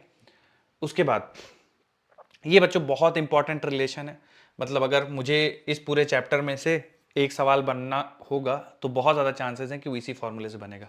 बहुत ही इंपॉर्टेंट फॉर्मूला है, ठीक है, तो इसको बिल्कुल भूलिएगा नहीं। The instantaneous magnitude of electric field and magnetic field in electromagnetic waves are related by E by B is equal to C. तो बच्चों देखिए, E naught by B naught मतलब इनकी मैक्सिमम वैल्यूज का रेशियो भी सी होगा, इनके RMS वैल्यूज का रेशियो भी सी होगा। E RMS upon B RMS it is equal to C. कैसे बच्चों? √2 से ऊपर नीचे डिवाइड कर दीजिए तो E RMS और बी RMS बन जाएगा, इज इक्वल टू सी। पर सर ऐसा क्यों होता है कि E RMS और बी RMS का रेशियो सी के बराबर होता है? तो देखिए बच्चों, इलेक्ट्रोमैग्नेटिक वेव नाम से ही पता चल रहा है कि इलेक्ट्रिक फील्ड और मैग्नेटिक फील्ड दोनों प्रेजेंट है। इलेक्ट्रिक फील्ड भी प्रेजेंट है, मैग्नेटिक फील्ड भी प्रेजेंट है। तो इन दोनों वेक्टर्स में एनर्जी इक्वली डिस्ट्रीब्यूट होती है। कहने का मतलब है जितनी इलेक्ट्रिक फील्ड में एनर्जी स्टोर होगी उतनी ही मैग्नेटिक फील्ड में एनर्जी स्टोर होगी। तो इलेक्ट्रिक फील्ड में स्टोर एनर्जी को हम लोग लिख सकते हैं half E square epsilon naught, और मैग्नेटिक फील्ड में स्टोर एनर्जी को लिख सकते हैं बच्चों B square upon 2 mu naught. ये मैंने आपको एनर्जी डेंसिटी में फॉर्मूला में पढ़ाया था। ये इलेक्ट्रिकल एनर्जी डेंसिटी का फॉर्मूला है, मैग्नेटिक एनर्जी चूंकि इक्वली एनर्जी डिस्ट्रीब्यूटेड है तो दोनों एनर्जीज बराबर होंगे। ठीक है, तो अगर दोनों एनर्जी बराबर है बच्चों, यहां से देखिए 1/2 से 1/2 कैंसिल हो जाएगा। ई बाई बी का रेशियो निकालिए, तो यहां से आप लिख सकते हैं ई बाई बी का होल स्क्वायर ये बराबर होता है, ई बाई बी का होल स्क्वायर ये बराबर होगा 1 upon mu naught epsilon not के। ठीक है, और ये जो 1 upon mu naught epsilon not है ये एक्चुअली सी स्क्वायर के बराबर होता है, तो ई अपॉन बी का होल स्क्वायर ये बराबर होता है 1 अपॉन सी स्क्वायर। तो यहां से हम लोग बोल देते हैं E by B is equal to C. तो किसी भी इंस्टेंट पे ई की वैल्यू, उसी इंस्टेंट पे मैग्नेटिक फील्ड का वैल्यू बी रखेंगे, इनका रेशियो सी के बराबर होगा, या maximum value of E divide by maximum value of B C के बराबर होगा, या E RMS of electric field और मैग्नेटिक फील्ड का आरएमएस वैल्यू उनका भी रेशियो लेंगे तो सी के बराबर होगा। और सर ये यहां से सी एक चीज स्क्वायर होगा, क्या क्या सी स्क्वायर होगा ये, आपने हाँ 1/c स्क्वायर कर दिया। ये 1 अपॉन सी स्क्वायर है, दोनों साइड स्क्वायर रूट ले लेंगे तो ई बाई बी बराबर, सॉरी ये सी स्क्वायर होगा, दोनों साइड स्क्वायर रूट ले लेंगे तो ई बाई बी बराबर सी आ जाएगा। ठीक है, और सी का जो वैल्यू आएगा वो 1 upon mu naught epsilon naught, C बराबर 1 upon square root of mu naught epsilon naught. ठीक है, तो ये वैक्यूम के लिए ट्रू है, ये वैक्यूम के लिए ट्रू है। अगर कोई और मीडियम हुआ, सपोज करिए वाटर हो गया या कोई दूसरा मीडियम ले लीजिए, गैसियस मीडियम, कुछ दूसरा मीडियम लेंगे, तो वहां पे आप रखेंगे स्पीड ऑफ लाइट का formula under root of mu naught mu R epsilon naught epsilon R for any medium. ठीक है, तो सबसे इंपॉर्टेंट यही है, E R M S upon B R M S is equal to C, और C भी बराबर होगी 1 upon under root mu naught epsilon naught vacuum के लिए। और अगर कोई डिफरेंट मीडियम में लाइट जाती है जहां पे रिलेटिव परमिटिविटी म्यू आर है और रिलेटिव परमिटिविटी ई आर है, एप्सिलॉन आर है, तो फिर फॉर्मूला बन जाएगा mu naught mu R epsilon naught epsilon are.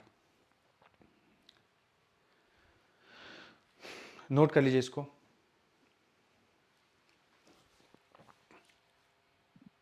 इस पे कुछ सवाल करते हैं, E R M S upon B R M S is equal to C पे, और फिर आगे बढ़ेंगे। Done sir. ठीक,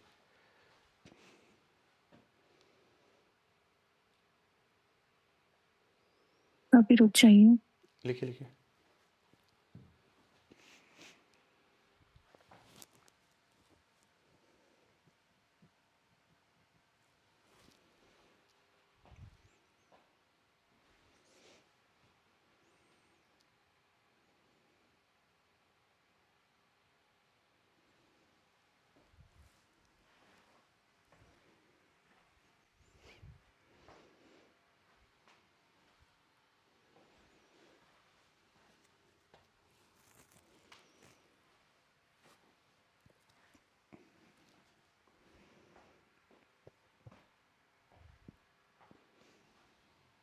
तो बताइए।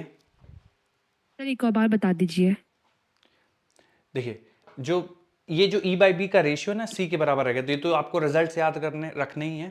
क्यों आता है ऐसा? क्योंकि जो एनर्जी डिस्ट्रीब्यूटेड है, जितनी एनर्जी इलेक्ट्रिक फील्ड में डिस्ट्रीब्यूटेड है उतनी ही एनर्जी मैग्नेटिक फील्ड में भी डिस्ट्रीब्यूटेड है, दोनों में एनर्जी डिस्ट्रीब्यूशन बराबर है। तो अगर आप एनर्जी डिस्ट्रीब्यूशन बराबर करेंगे तो ई बाई बी का होल स्क्वायर बराबर जाएगा 1 upon mu naught epsilon naught, और ये जो रेशियो है ना 1 upon mu naught epsilon not, ये सी स्क्वायर के बराबर होता है, स्पीड ऑफ लाइट के। तो स्पीड ऑफ लाइट का formula 1 upon under root mu naught epsilon naught, क्योंकि ये देखिए ये बराबर है तो यहां से ये बोल सकते हैं। अगर किसी डिफरेंट मीडियम में लाइट जाती है तो mu naught mu R epsilon naught, तो उस मीडियम का रिलेटिव परमिटिविटी और रिलेटिव परमिबिलिटी को भी आपको काउंट करना पड़ेगा। वैक्यूम के केस में ये दोनों 1 हो जाते हैं, तो 1 upon under root mu naught epsilon naught. ठीक है, और वैक्यूम में स्पीड ऑफ लाइट 3 इंटू 10 के पावर 8 मीटर पर सेकेंड। चलिए अगला करते हैं बच्चों, प्रॉपर्टीज कर लेते हैं, फिर सवाल करेंगे एक साथ। सर बताइए। सर ये नीचे सी की वैल्यू 3 अभी नहीं हुआ। पावर 8 नहीं होगा ना? 3 इंटू मीडियम 10 में के पावर जाएंगे 8 तो मीटर पर सेकेंड ना, क्या प्रॉब्लम है तो इसमें? तो जब मीडियम में जाएंगे तो चेंज हो हाँ जाएगी चेंज ना? हो जाएगी ऑब्वियसली, बिल्कुल बिल्कुल ये चेंज हो जाएगी, है ना, डिपेंडिंग अपॉन म्यू आर और एप्सिलॉन आर की वैल्यू कितनी है उसके आधार पे चेंज हो जाएगी बिल्कुल। Okay sir. बच्चों मैं चेंज कर रहा हूँ स्लाइड। Okay sir. सर ठीक, अगला लिखिए पॉइंटिंग वेक्टर। ठीक है, तो क्या होता है बच्चों पॉइंटिंग वेक्टर? तो पॉइंटिंग वेक्टर आप, ये फॉर्मूला है पहली बात तो 1/μ0 vector E cross vector B. क्या इंपॉर्टेंस है सर, बताता क्या है? तो देखिए चूंकि वेक्टर है तो डायरेक्शन इसका बताएगी डायरेक्शन ऑफ वेव प्रोपगेशन, जिस डायरेक्शन में एनर्जी चलती है उस डायरेक्शन को बताता है Poynting vector, direction of wave propagation, direction of wave propagation. जिस डायरेक्शन में वेव जाएगी उस डायरेक्शन में पॉइंटिंग वेक्टर होगा। तो मैंने बताया था direction of wave propagation is parallel to E cross B, तो Poynting vector direction of wave propagation को बताता है। पर सर होता क्या है पॉइंटिंग वेक्टर? तो the rate of flow of energy crossing a unit area is called as Poynting vector. किस रेट से एनर्जी फ्लो कर रही है? तो देखिए rate of flow of energy मतलब joule per second per unit area. तो जो पॉइंटिंग वेक्टर है ना बच्चों, एक तरह से इंटेंसिटी बताता है आपको। ठीक है, तो पॉइंटिंग वेक्टर का जो मैग्नीट्यूड होगा ये इंटेंसिटी बताएगा आपको, इंटेंसिटी। तो पॉइंटिंग वेक्टर का जो डायरेक्शन, जो उसका डायरेक्शन होगा that will be in the direction of wave propagation, और जो उसकी मैग्नीट्यूड होगी वो इंटेंसिटी बताएगा। तो कहीं पे मान लीजिए पॉइंटिंग वेक्टर दे रखा है एक एग्जांपल के तौर पे, मान लीजिए 10 आई कैप, मतलब जो वेव है वो प्लस एक्स एक्सिस की तरफ जा रही है उस पॉइंट पे, और उस पॉइंट पे जो energy passing through that point पर यूनिट एरिया पर सेकेंड उसकी वैल्यू 10 है। तो ये इंटेंसिटी बताती है, इंटेंसिटी मतलब वॉट पर मीटर स्क्वायर। तो पॉइंटिंग वेक्टर का मैग्नीट्यूड इंटेंसिटी बताएगा और उसका जो डायरेक्शन होगा वो आपको डायरेक्शन ऑफ वेव प्रोपगेशन बताएगा। तो पॉइंटिंग वेक्टर से दो इंफॉर्मेशन मिलती है, जितना ज्यादा पॉइंटिंग वेक्टर होगा मतलब उस पॉइंट से पास होने वाली एनर्जी की वैल्यू उतनी ज्यादा है, और जिस डायरेक्शन में पॉइंटिंग वेक्टर होगा वेव उस डायरेक्शन में प्रोपगेट कर रही है। तो वेक्टर एस बराबर 1/μ0 vector E cross vector B. Note कर लीजिए बच्चों इसको भी।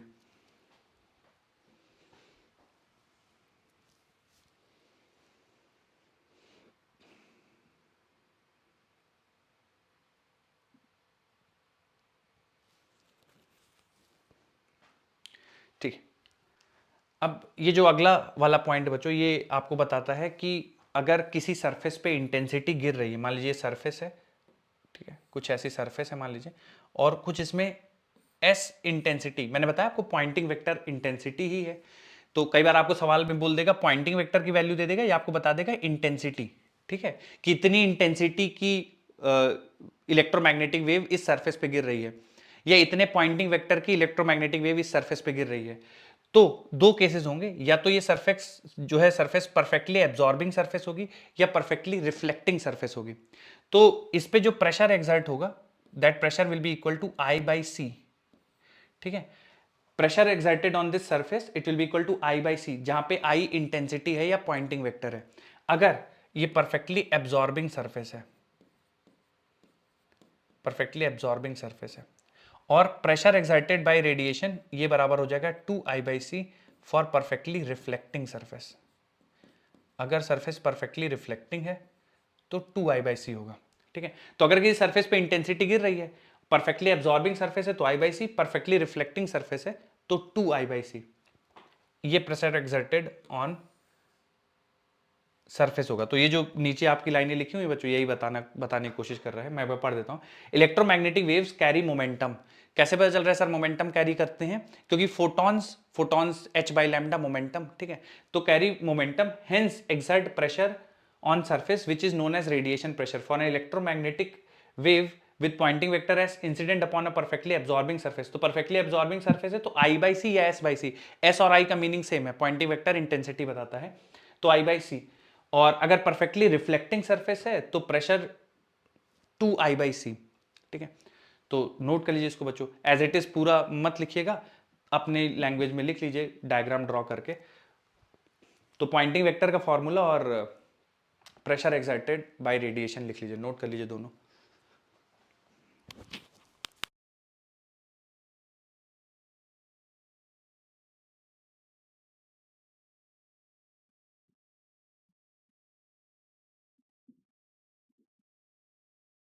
बच्चों सवाल करेंगे ना तो आपको इंपॉर्टेंट समझ में आएगा कि कैसे क्या सवाल बनते हैं और कैसे आपको सिंप्लीफाई करना है।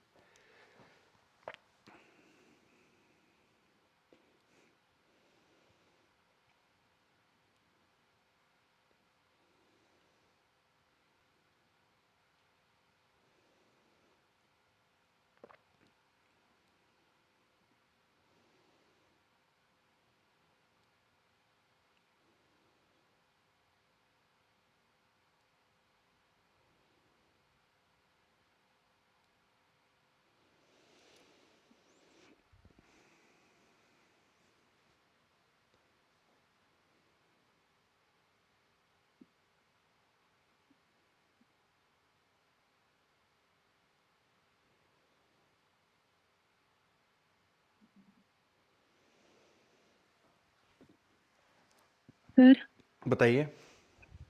ये ऊपर आई बाय एस ये क्या लिखा हुआ है आपने?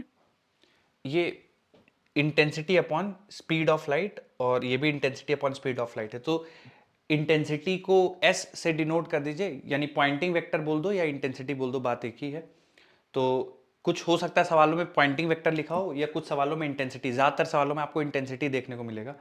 तो अगर इंटेंसिटी या पॉइंटिंग वेक्टर एस है और सरफेस परफेक्टली एब्जॉर्बिंग है तो उस सरफेस पे जो प्रेशर लगेगा वो एस बाई सी या आई बाई सी होगा। अगर परफेक्टली रिफ्लेक्टिंग सरफेस है तो प्रेशर 2I बाई सी या 2S बाई सी होगा।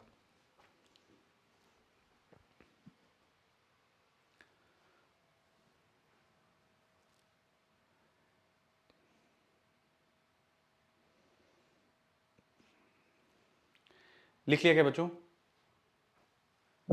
Yes sir. ठीक, मैं एक सवाल आपको कराता हूँ ना परफेक्टली एब्जॉर्बिंग और रिफ्लेक्टिंग सरफेस का, तो आपको थोड़ा सा आइडिया लगेगा। थोड़ा सा बच्चा ऐसे रुक जाइए, रुक जाइए। लिखिए लिखिए।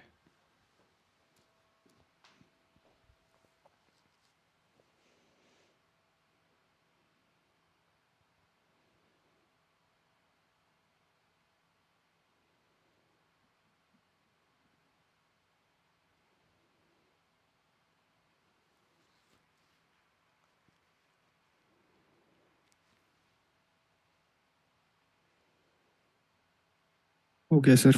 ठीक, मैं एक सवाल कराता हूँ आपको परफेक्टली एब्जॉर्बिंग और रिफ्लेक्टिंग सरफेस का।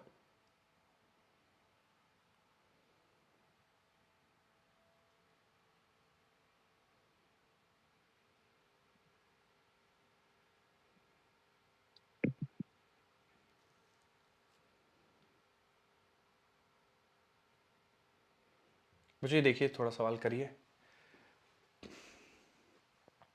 Sunlight falls normally on a surface of area 36 centimetre square, exerts an average force of 7.2 into 10 raised to minus 9 Newton.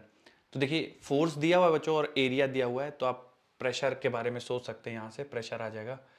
ठीक है, within time period of 20 minutes, और ये समय भी दिया हुआ है आपके पास, within time period of 20 minutes, considering case of complete absorption, energy flux of incident light is. तो आपको बताना बच्चों कितने वॉट पर सेंटीमीटर स्क्वायर एनर्जी गिर रही है, तो कुल मिला के आपको इंटेंसिटी की वैल्यू बतानी है ना। कैसे पता चल रहा है सर? इंटेंसिटी पूछा गया, वॉट पर सेंटीमीटर स्क्वायर, ठीक है, यूनिट। तो एनर्जी फ्लक्स यानी इंटेंसिटी की वैल्यू बतानी है आपको। प्रेशर गिवन है और स्पीड ऑफ लाइट आप सारे जानते हैं, 3 इंटू 10 रेज टू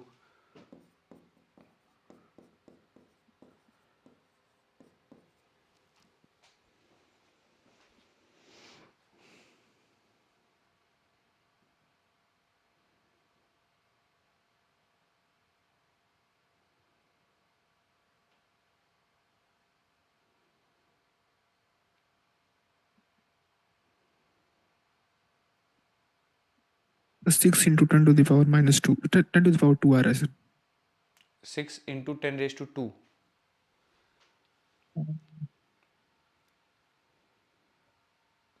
सेंटीमीटर में दिया ना, रुक जाइए, सब मैंने मीटर में निकाल दिया उसको। ओके, सर फोर्थ ऑप्शन आ रहा है। फोर्थ ऑप्शन हो जाएगा सर, फोर्थ ऑप्शन हो ऑप्शन जाएगा। फोर्थ वाला हो जाएगा sir.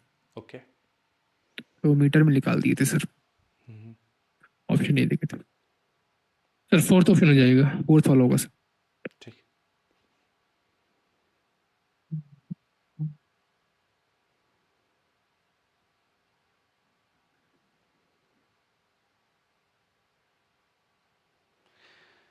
Consider case of perfect absorption.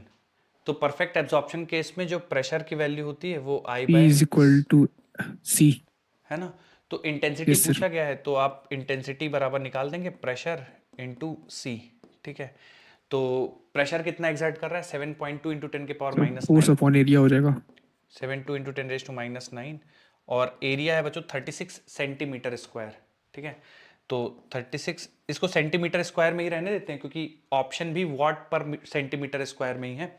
ठीक है, तो और स्पीड ऑफ लाइट को हम लोग रख देंगे 3 इंटू 10 के पावर 8। ठीक है, तो बच्चों इसको कैंसिल कर दीजिए आप, 12 से कैंसिल करेंगे तो पॉइंट लेकर 2 से पूरा कट जाएगा. किससे पूरा कर जाएगा 6 5, तो 1/15 इंटू 10 के पावर। सर ये आपने डिवाइड क्यों कर दिया स्पीड ऑफ सर लाइट? सी तो मल्टीप्लाई होगी ना। वो मल्टीप्लाई ना होगा सर. गड़बड़ कर रहा हूँ। P इंटू सी, P का वैल्यू है 7.2 इंटू 10 के पावर माइनस 19, सॉरी माइनस 9, और एरिया 36 सेंटीमीटर स्क्वायर। तो कन्वर्ट नहीं करते हैं वॉट पर सेंटीमीटर स्क्वायर, और 3 इंटू 10 के पावर 8 से मल्टीप्लाई कर देता हूँ, तो 3 12 और डी आ जाएगा। 0.6, तो आंसर आ जाएगा 0.6 इंटू 10 के पावर माइनस 1, यानी 0.06 वॉट पर सेंटीमीटर स्क्वायर। ठीक है, 0.06 वॉट पर सेंटीमीटर स्क्वायर। अगर वॉट पर मीटर स्क्वायर में होता जो 36 सेंटीमीटर स्क्वायर है, फिर इसको भी कन्वर्ट करना पड़ता। और Yes, sir. तब आता अगर था 6 into 10 power 2 आया था मीटर में करते तो. हाँ, अगर मीटर में कन्वर्ट करेंगे तो इधर 10 के पावर -4 लिखना पड़ेगा, ऊपर चला जाएगा, तो हाँ 0.06 इंटू 10 के पावर +4 आ जाएगा, तो 6 इंटू 10 के power 2, 600 what per metre square आ जाएगा। ठीक है, अच्छा एक चीज और, अगर बच्चों ये बस इतना ही चेंज कर देते कि consider the case of complete reflection, तो फिर कहाँ चेंज करते और आप लोग क्या करते फिर? सर 2 से मल्टीप्लाई सर, डिवाइड कर two से इंटेंसिटी 2 से divide डिवाइड कर कर देते देते हैं सर. 2 से डिवाइड कर देते हैं. तो यहाँ पे 2I/c लिखते और फिर आपको इंटेंसिटी निकालने के लिए 2 से डिवाइड करना पड़ता है ना, तो फिर आपका Yes, जो भी sir. आंसर आ रहा है 0.03 आ जाता। Yes sir. चलिए, तो इंटेंसिटी मतलब इस तरह से आपके सवाल बन सकते हैं डायरेक्ट है ना, तो आप लोग बस थोड़ा सा फॉर्मूला याद रखिएगा, हो जाएगा है ना। तो I/c for perfectly absorbing and 2I/c for perfect reflection. आगे बढ़ते हैं, चूंकि बच्चों वेव है ना, और ट्रांसवर्स वेव है। ठीक है, तो हम मान लीजिए ऐसा मानते हैं कि जो इलेक्ट्रोमैग्नेटिक वेव प्रोड्यूस हो रही है वो साइनोसॉइडल है। ठीक है, तो जो इलेक्ट्रिक फील्ड वेक्टर है E बराबर E maximum into sine kx minus omega T, B बराबर B maximum into sine kx minus omega t. देखिए इलेक्ट्रिक फील्ड अपना अलग तरीके से वाइब्रेट हो रहा है और आगे बढ़ रहा है, जो मैग्नेटिक फील्ड है वो इसके परपेंडिकुलर डायरेक्शन में वाइब्रेट कर रहा है कुछ इस तरह से। ठीक है, और आगे बढ़ रहा है, तो मैग्नेटिक फील्ड अलग आगे बढ़ रहा है, इलेक्ट्रिक फील्ड अलग आगे बढ़ रहा है। ठीक है, तो दोनों की वेव की आप इक्वेशन देखिए अलग है। ठीक है, E maximum sine kx minus omega T, B maximum sine kx minus omega T. Important चीज जो आपको ध्यान रखनी है, पहली, दोनों के लिए जो एंगुलर वेव नंबर यानी k का वैल्यू होगा दोनों के लिए सेम होगा, दोनों के लिए जो एंगुलर फ्रीक्वेंसी की वैल्यू होगी वो भी सेम होगी, और वेव स्पीड बच्चों अगर आप लोग को याद आ रहा हो तो coefficient of t divide by coefficient of x हम लोग पढ़ते थे ना, coefficient of t bye coefficient of x, तो coefficient of t divide by coefficient of x यहां पे भी वैलिड होगा। ठीक है, तो coefficient of t divide by coefficient x, तो ओमेगा बाई कर देंगे, तो ओमेगा बाई k कर देंगे तो आपको स्पीड ऑफ वेव आ जाएगी। उसके बाद वेव में हम लोगों ने पढ़ा था कि अगर coefficient of k, coefficient of x और coefficient of t same sign के होंगे तो वेव नेगेटिव में जाएगी, नेगेटिव एक्स एक्सिस में, और ऑपोजिट साइन के होंगे तो पॉजिटिव एक्स एक्सिस में। तो ठीक है, वो यहां पे भी वैलिड है ना। जो फेज इलेक्ट्रिक फील्ड वेक्टर का होगा same phase magnetic field vector का होगा, कोई भी इनके बीच में फेज डिफरेंस नहीं होगा। ठीक है, तो इलेक्ट्रिक फील्ड वेक्टर और मैग्नेटिक फील्ड वेक्टर आपको दिए रहेंगे सवाल में, हो सकता है केवल इलेक्ट्रिक फील्ड वेक्टर दे और आपसे पूछ दिया कि बताइए मैग्नेटिक फील्ड वेक्टर कौन सा होगा। तो इलेक्ट्रिक फील्ड वेक्टर दिया है मान लीजिए am sin kx minus omega T, तो आपको मेक श्योर करना है कि कोई फेज में अंतर ना हो, जो फेज ये है उसका भी फेज वही होना चाहिए। ठीक है, और मान लीजिए इलेक्ट्रिक फील्ड की मैक्सिमम वैल्यू दी और मैग्नेटिक फील्ड की मैक्सिमम वैल्यू पूछ दी आपसे, तो E by B is equal to c आपको फॉर्मूला यूज करना है, E by B is equal to c. ठीक है, और फिर आप कैलकुलेट कर लीजिएगा। तो इस वाले पॉइंट में बताने का मतलब ये था कि दोनों के बीच में कोई फेज डिफरेंस नहीं होगा, जैसा फेज इसका वैसा फेज इसका, वेव स्पीड भी दोनों के बराबर होंगी, के एंगुलर वेव नंबर है, ओमेगा एंगुलर फ्रीक्वेंसी है, और वेव स्पीड निकालना है coefficient of T divide by coefficient of x करके निकाल सकते हैं। अगला point, the intensity of sinusoidal plane electromagnetic wave is defined as the average value of Poynting vector taken over one cycle. तो मैं इसका मतलब आपको समझाता हूं कि क्या है। ठीक है, देखिए बच्चों, हम लोगों ने पॉइंटिंग वेक्टर अभी हम लोगों ने पढ़ा अभी पिछला, है ना। तो पॉइंटिंग वेक्टर मैंने आपको क्या पढ़ाया कि वेक्टर एस बराबर 1/μ0 vector E cross vector B. ठीक है, अब देखिए बच्चों क्या है ना कि ये टाइम का फंक्शन है। इलेक्ट्रिक फील्ड हर इंस्टेंट पे चेंज हो रही है, 1 सेकंड 2 सेकंड हर इंस्टेंट पे चेंज हो रही है। ये भी मैग्नेटिक फील्ड वेक्टर भी हर इंस्टेंट पे चेंज हो रहा है। तो मुझे इसकी एवरेज वैल्यू निकालनी पड़ेगी, क्योंकि हर ये इंस्टेंट पे ये दोनों चेंज हो रहे हैं, तो हर इंस्टेंट पे पॉइंटिंग वेक्टर भी चेंज हो रहा होगा। हर मोमेंट पे एक पॉइंट से पास होने वाली एनर्जी भी हर मोमेंट पे चेंज हो रही होगी।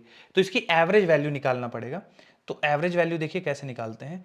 1/μ0 ये तो कांस्टेंट है, इसका तो कोई मतलब नहीं है एवरेज से। तो जब E क्रॉस बी, तो देखिए मॉड ऑफ बी और दोनों के बीच का एंगल होता है 90 डिग्री, है ना। क्रॉस प्रोडक्ट है, दोनों के बीच का एंगल 90 डिग्री, साइन 90 रखेंगे, वैल्यू 1। जब बच्चों एवरेज निकाल रहे हैं एक साइकिल के लिए, तो इसकी एवरेज वैल्यू भी रखना पड़ेगा और इसकी एवरेज वैल्यू रखना पड़ेगा। तो ई और बी की जो एवरेज वैल्यू है वो इसकी ERMS और बी की BRMS।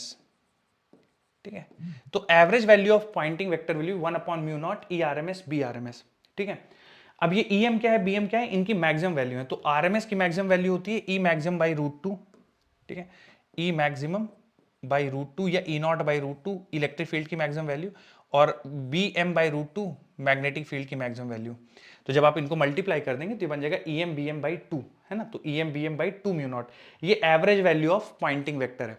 यानी एक साइकिल में किसी एक पॉइंट से कितनी एनर्जी पर यूनिट एरिया पास हो रही होगी, तो वो EM/BM/2μ0 है। ठीक है, फिर यहां से यहां कैसे पहुंचेंगे, तो देखिए BM को आप चेंज कर सकते हैं ना, E/C लिख सकते हैं। तो BM की जगह E/C रखेंगे तो EM²/2μc बन जाएगा।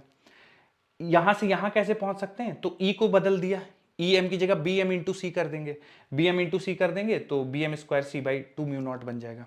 ठीक है, तो ये एवरेज पॉइंट मतलब average value of Poynting vector है। तो ERMS या तो आप ऐसे याद कर लीजिए 1/μ0 ERMS BRMS, या फिर EM/BM/2μ0। अब इनमें से जो वेक्टर आपको ना दिया हो, मान लीजिए आपसे पॉइंटिंग वेक्टर या इंटेंसिटी पूछ दिया किसी पॉइंट पे, ठीक है, और किसी एक पॉइंट पे इंटेंसिटी पूछ दिया, केवल इलेक्ट्रिक फील्ड वेक्टर पता है तो आप ये वाला फॉर्मूला यूज कर लीजिए, केवल मैग्नेटिक फील्ड वेक्टर पता है तो ये वाला फॉर्मूला यूज कर लीजिए। ठीक है, तो आप इसको नोट कर लें, ये वाला पॉइंट भी और ये वाला पॉइंट भी।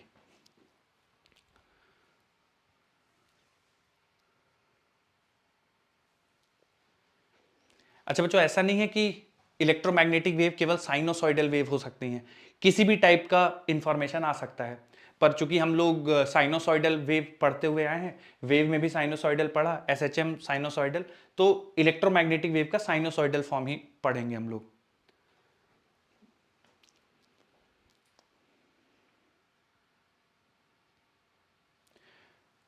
पूरा मत लिखिएगा बच्चों, यहां से यहां तक लिखिएगा, average value of Poynting vector taken over one cycle.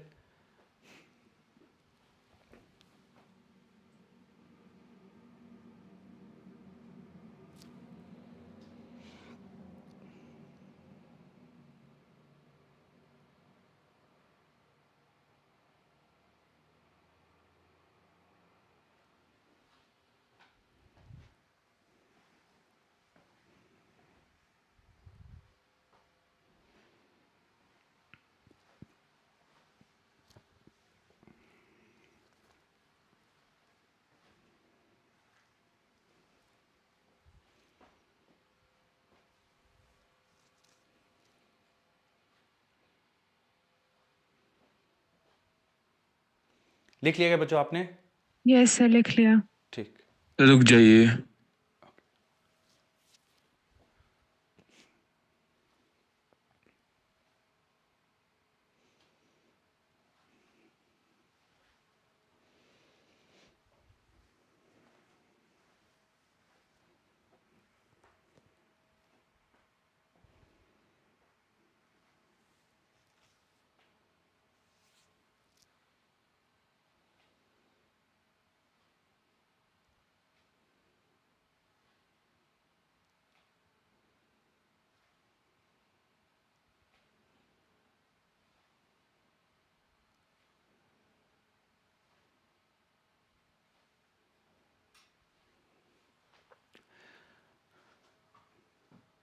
बच्चों चेंज कर रहा हूँ स्लाइड, एक सवाल करते हैं।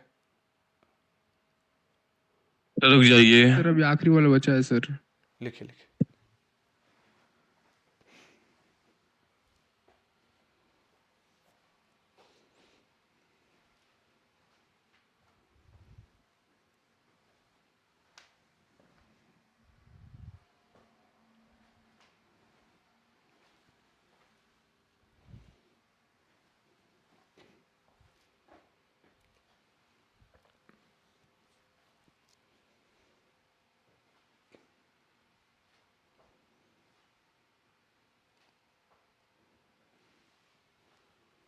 चेंज करूं बच्चों स्लाइड अब? No sir. Yes sir.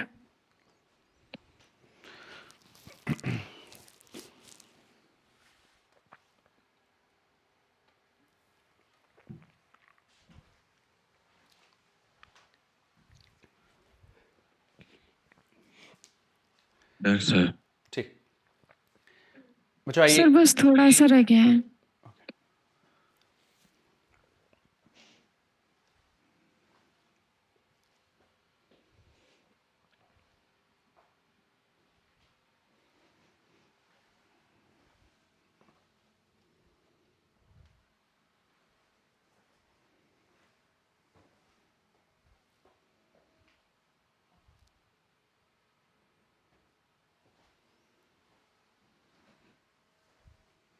गया सर। ठीक बच्चों एक सवाल लगाता हूं मैं, थोड़ा सा आपको आइडिया लगेगा कैसे क्या करना है। बच्चों ये सवाल दिया हुआ है कि in a plane electromagnetic wave electric field oscillates sinusoidally at a frequency of this much amplitude this much, what is the wavelength of the wave. बच्चों वेवलेंथ कैसे निकालें, आप बस फॉर्मूला बता दीजिएगा सर, इसमें ना ये चीज कर सकते हैं, वेवलेंथ निकालना है। क्या करना चाहिए बच्चों वेवलेंथ निकालने के लिए इस सवाल में? हमें फ्रीक्वेंसी वो पता तो है। सर वाला वो फॉर्मूला होता है ना sir. v is equals to हाँ v is equal to sir A omega से जो वेलोसिटी निकल जाएगी और फिर उसके सर बाद वो में वेलोसिटी ओमेगा फ्रीक्वेंसी अपॉन और लैम्डा लग लैम्डा देंगे सर। वाला सॉरी रिलेशन। मैंने सर वेलोसिटी v बराबर बराबर f लैम्डा ओमेगा बच्चों होता है, पढ़ा है आप सबने ये? Yes sir yes. तो लैम्डा बराबर v अपॉन f यूज कर सकते हैं ना। तो v कितना हो जाएगा बच्चों, इलेक्ट्रोमैग्नेटिक वेव है और प्रोपगेट कर रही ए है, ओमेगा सर ए ओमेगा से v अपॉन f। तो f v का वैल्यू बच्चों 3 इंटू 10 के पावर 8 और फ्रीक्वेंसी है 2 इंटू 10 के पावर 10। ठीक है, तो आप सिंप्लीफाई करेंगे बच्चों तो 3/2 ये बन जाएगा 1.5 इंटू 10 के पावर -2 मीटर या 1.5 सेंटीमीटर। हाँ आप क्या कह रहे थे नवाजीश, बताइए क्या कह रहे थे आप? सर हम दूसरा फॉर्मूला बता रहे थे निकालने के लिए बताइए इसका। दूसरा वाला फॉर्मूला। सर पहले 48 वेलोसिटी निकाल लेंगे फिर उसके बाद में ओमेगा अपॉन लैम्डा से करके। ओमेगा अपॉन लैम्डा सर वो होता है ना ओमेगा अपॉन लैम्डा जो होता है डेल्टा एक्स का कोफिशिएंट टी का coefficient upon divide lambda. Bye coefficient of x, ऐसा yes sir omega by k। लेकिन यस सर लेकिन इसमें नहीं फंस सर जाएंगे आप, ओमेगा हाँ सर इसी अच्छा ओमेगा आप कह रहे हैं कि 2 पाई f करके ओमेगा आ सर लेकिन जाएगा। लेंदी हो जाएगा इस सर ये लेकिन हाँ मतलब वही बात बनेगी अल्टीमेटली। देखिए आपकी वो एक्चुअली ये करेंगे ना आप सिंप्लीफाई तो यहीं पहुंच जाएंगे आप, समझ रहे हैं आप? v सर बराबर ओमेगा बाई सुनिए k को सिंप्लीफाई करेंगे तो v बराबर f बाई f लैम्डा पे ही पहुंच जाएंगे, है ना? तो वही यस सर। चलिए बच्चों अगला बताइए, what is the amplitude of oscillating magnetic field. Magnetic field का एम्पलीट्यूड बताइए बच्चों, मैग्नेटिक फील्ड की मैक्सिमम वैल्यू कितनी होगी?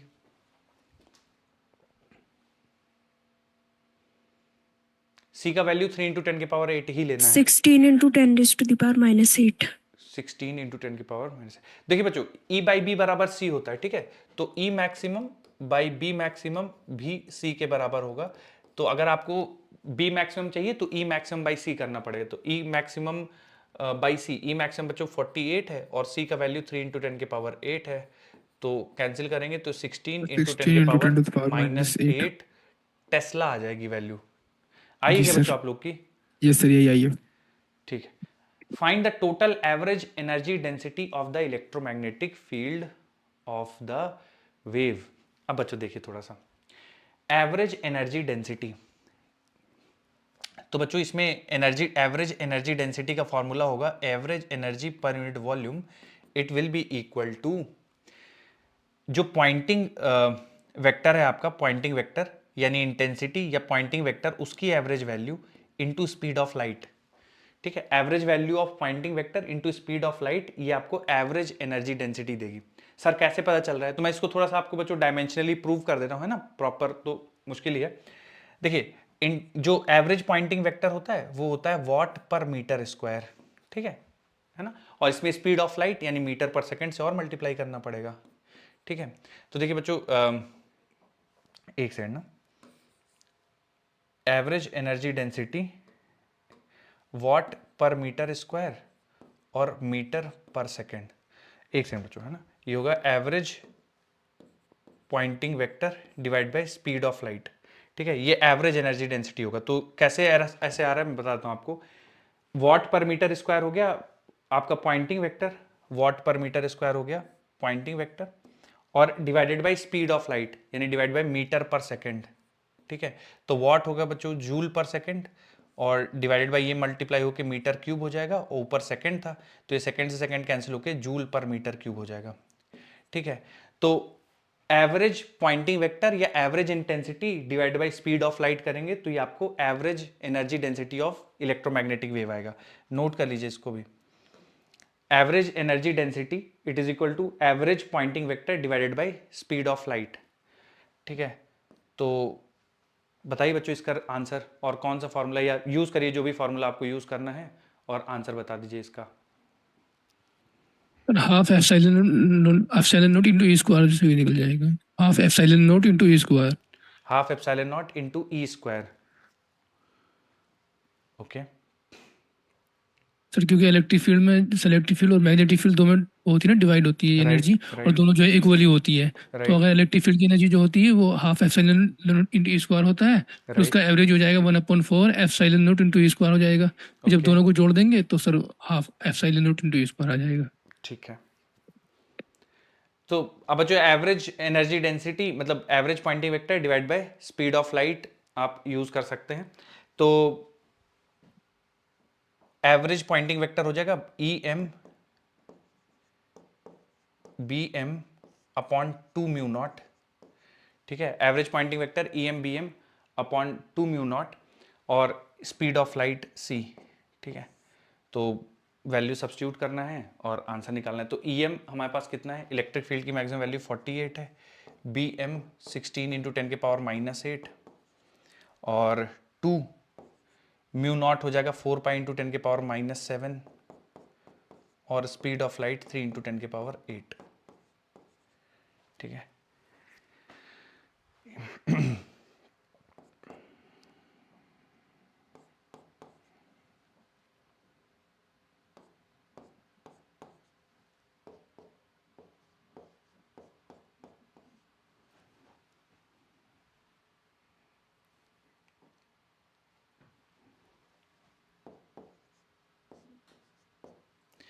तो बच्चों 32/पाई इंटू 10 के power -9 joule per metre cube, ये आंसर आएगा। 32/पाई इंटू 10 के power -9 joule per metre cube. ठीक है, एनर्जी डेंसिटी।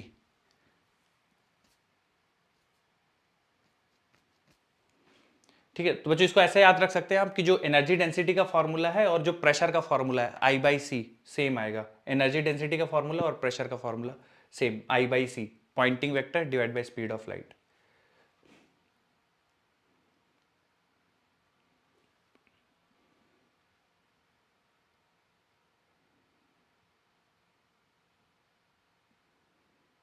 नोट करिए बच्चों, किसी का और कुछ आ रहा हो तो बताइए, कैलकुलेशन करेंगे।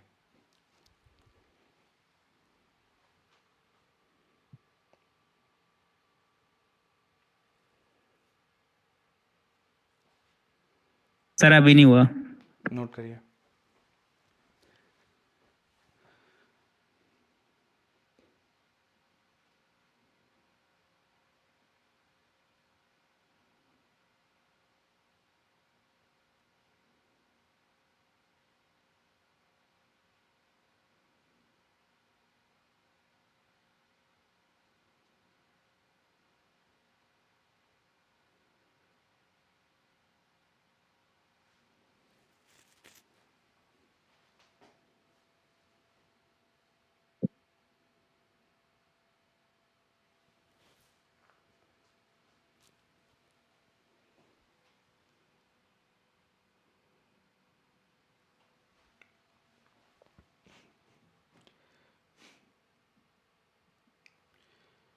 देखिए बच्चों, एक सवाल बताइए answer.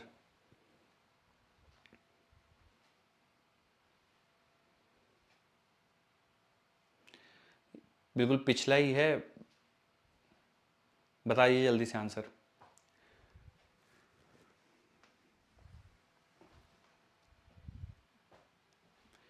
Amplitude of oscillating magnetic field.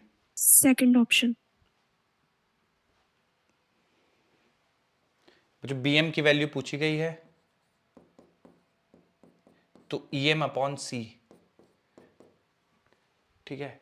em की वैल्यू है 48 और स्पीड ऑफ लाइट 3 इंटू 10 के पावर 8, यह जगह 16 इंटू 10 के पावर -8, दैट इज 1.6 इंटू 10 के पावर -7 टेस्ला। 1.6 इंटू 10 के पावर -7 टेस्ला।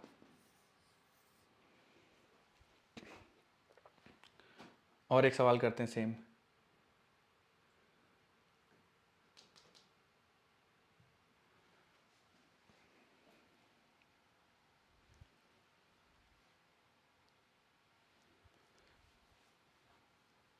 फ्रीक्वेंसी 20 मेगाहर्ट्ज है, प्रोपोगेट इन फ्री स्पेस, यानी वैक्यूम में चल रही है इन एक्स डायरेक्शन।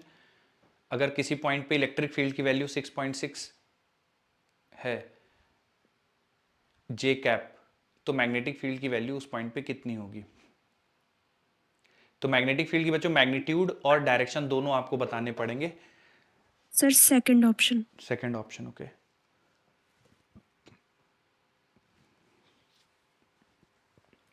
बच्चों वेव पॉजिटिव एक्स डायरेक्शन में जा रही है तो डायरेक्शन का भी थोड़ा सा ध्यान रखिएगा। Second option. ठीक है, तो सेकंड ऑप्शन आ जाएगा। वेव पॉजिटिव एक्स डायरेक्शन में जा रही है और जो इलेक्ट्रिक फील्ड है किसी मोमेंट में वो जे कैप है, 6.6 जे कैप, ठीक है। इलेक्ट्रिक फील्ड इधर है तो मैग्नेटिक फील्ड को बाहर होना पड़ेगा, तब ई क्रॉस बी इधर आएगा, है ना।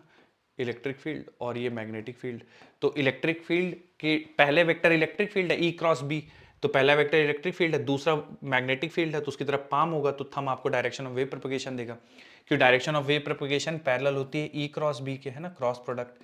तो पहले वेक्टर की तरफ फिंगर, दूसरे वेक्टर की तरफ पाम, तो थंब हमें डायरेक्शन देता है। तो मैग्नेटिक फील्ड को बाहर की तरफ होना चाहिए, तो माइनस के कैप वाले आंसर, आई कैप वाला आंसर। तो अच्छा ये सारे ही गलत हो जाएंगे बच्चों, एक ही बचता है फिर, है ना। आपको सॉल्व भी नहीं करना है। 2.2 इंटू 10 के पावर -8 के कैप टेस्ला, बाकी सब गलत हो जाएंगे। आई कैप में वाइब्रेट नहीं कर सकता क्योंकि डायरेक्शन ऑफ वेव प्रोपगेशन के परपेंडिकुलर होना चाहिए, ठीक है। तो सब गलत ही हो जाएगा, फिर एक ही बचता है आपके पास 2.2 इंटू 10 के पावर -8। और अगर आप सॉल्व करके निकालना चाहें तो बी मैक्सिमम बराबर ई मैक्सिमम बाई सी। तो ई मैक्सिमम 6.6 है और सी यानी 3 इंटू 10 के पावर 8 है, तो आ जाएगा 2.2 इंटू 10 के पावर -8 टेस्ला। और डायरेक्शन हो जाएगा प्लस के कैप, ठीक है। किसी को कुछ भी कंफ्यूजन हो डायरेक्शन या कुछ भी पूछ लीजिएगा बच्चों। अगला सवाल देखिए, मैंने बताया है इसका, देखिए कितने लोग निकाल पाते हैं।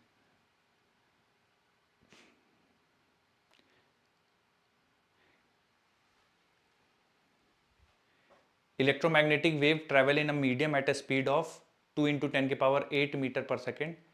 The relative permeability of the medium is 10। Relative permittivity of the medium बताना है।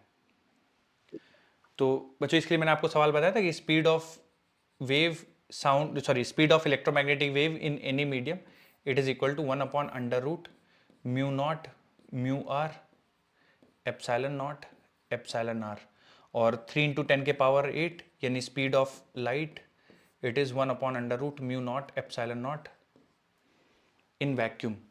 तो ये दो डेटा हैं बच्चों आप, और इसमें से आपको म्यू आर की वैल्यू दी गई है, एप्सिलॉन आर पूछा गया है, आप चाहो तो रेशियो ले लो और सिंप्लीफाई कर लो। सर फर्स्ट ऑप्शन आ रहा है। ओके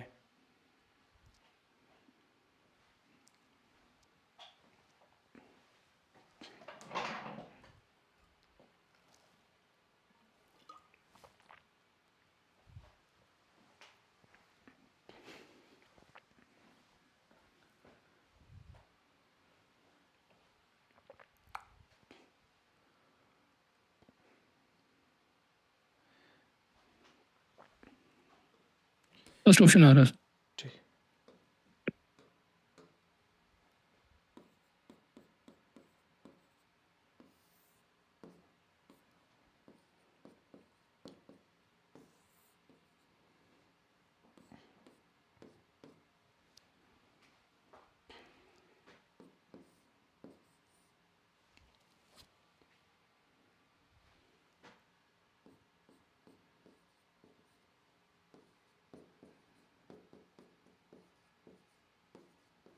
बच्चों आप लोग अभी 9/4 कुछ इस तरह से आ रहा था क्या? 9/4 4 to 8 Yes. सर ये आ रहा था। 2.25, ठीक है बच्चों, ये आ जाएगा ए ऑप्शन। दोनों फॉर्मूले है ना, किसी डिफरेंट मीडियम में है तो म्यू नॉट म्यू और एप्सिलॉन नॉट, वैक्यूम में है तो म्यू नॉट एप्सिलॉन नॉट, और दोनों का रेशियो ले लेंगे, सिंप्लीफाई कर लेंगे, आंसर आ जाएगा। तो इस तरह से बच्चों कुछ न्यूमेरिकल बन सकते हैं। एक और देखिए थ्योरेटिकल क्वेश्चन है, बताइएगा तो। According to Maxwell's hypothesis, changing of electric field gives rise to magnetic field, pressure gradient, charge, voltage.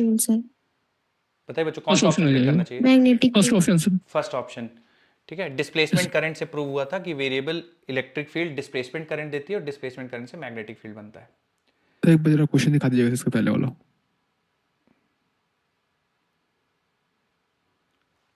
अब बच्चों कुछ सवाल और हैं, लेकिन उससे पहले different type of electromagnetic waves देखते हैं और उनके एप्लीकेशन देखते हैं, ठीक है। तो आपको पता होने चाहिए, इलेक्ट्रोमैग्नेटिक वेव्स का स्पेक्ट्रम पता होना चाहिए और उनके सबके एप्लीकेशन पता होना चाहिए, ठीक है। क्या क्या चीज उसमें याद रखने वाली है मैं भी आपको चार्ट की मदद से समझाता हूं।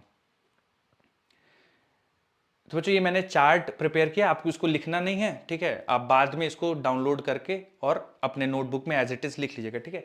ये जो आपके बुक में दिया हुआ है ना, उसका ये समरी है एक तरह से, ठीक है। तो एज इट इज यही एप्लीकेशन, और ये जो वेवलेंथ रेंज और ये फ्रीक्वेंसी रेंज है, इनको भी मैंने याद करने का थोड़ा सा आपको तरीका बता दूंगा। कई बार पूछ लेते हैं तो आपको पता होना चाहिए। एप्लीकेशन बहुत ज्यादा इंपॉर्टेंट है, ठीक है। तो सबसे पहले रेडियो वेव्स हैं। अच्छा देखिए इनका जो छुट्टी कर दो सर, भूख लग रही है। हाँ भाई छुट्टी नहीं हो पाएगी, ये खत्म करके जाएंगे, ठीक है। 5 मिनट 7 मिनट मैक्सिमम। चैप्टर खत्म हो जाएगा। जी जी हाँ मैं कुछ बता रहा था आपको। हाँ देखिए प्रोडक्शन के लिए आपको बच्चों ज्यादा परेशान नहीं होना। प्रोडक्शन मेथड अगर कहीं आता है तो आप देखिए कि कहीं पे भी चार्ज ऑसिलेट कर रहा हो या चार्ज का एक्सेलरेशन हो, वही ऑप्शन सही हो जाएगा इलेक्ट्रोमैग्नेटिक वेव्स के प्रोडक्शन का। सबसे ज्यादा इंपॉर्टेंट कोई सेगमेंट है तो एप्लीकेशन, ठीक है। तो रेडियो वेव्स बच्चों देखिए बिल्कुल नाम से ही समझ में आता है कि रेडियो मतलब टेलीकम्युनिकेशन के लिए यूज होगा। तो radio and television communication system, cellular communication यानी मोबाइल के से आप जो बात करते हैं वो सब रेडियो वेव्स के थ्रू होता है, ठीक है। फिर दूसरा आता है माइक्रोवेव्स, ठीक है। तो माइक्रोवेव्स का एक तो एप्लीकेशन आप किचन में देखते हैं ना, माइक्रोवेव ओवन में। दूसरा उसके अलावा बच्चों राडार, स्पीड गन्स है ना, राडार प्लेन का लोकेशन जानने के लिए स्पीड गन्स यूज करते हैं। तो जैसे कभी टेनिस या क्रिकेट में आप देखते हैं कि स्पीड आ जाता है बॉलर का या कितनी स्पीड से सर्विस हुई है, तो वो माइक्रोवेव्स का ही इस्तेमाल करते हैं, ठीक है। एयरक्राफ्ट नेविगेशन के लिए ध्यान रखिएगा। उसके बाद इंफ्रारेड वेव्स, इंफ्रारेड को बच्चों हीट वेव्स भी हम लोग कहते हैं। तो इनका इस्तेमाल होता है रिमोट स्विचेस है ना, एसी टीवी जो उनके रिमोट्स होते हैं उस पर होता है।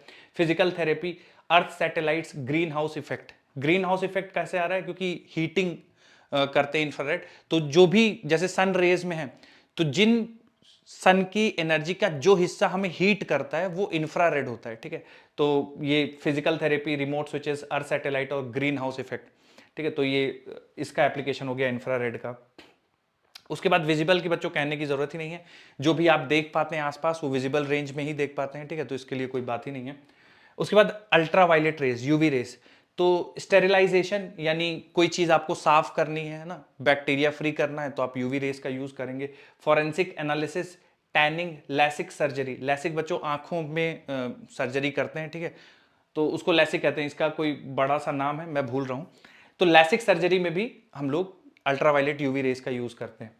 एक्सरेज, एक्सरेज का एप्लीकेशन आप जानते हैं, मेडिकल इमेजिन है ना, कहीं पे कुछ फ्रैक्चर है देखना है तो आप एक्सरेज लेते हैं।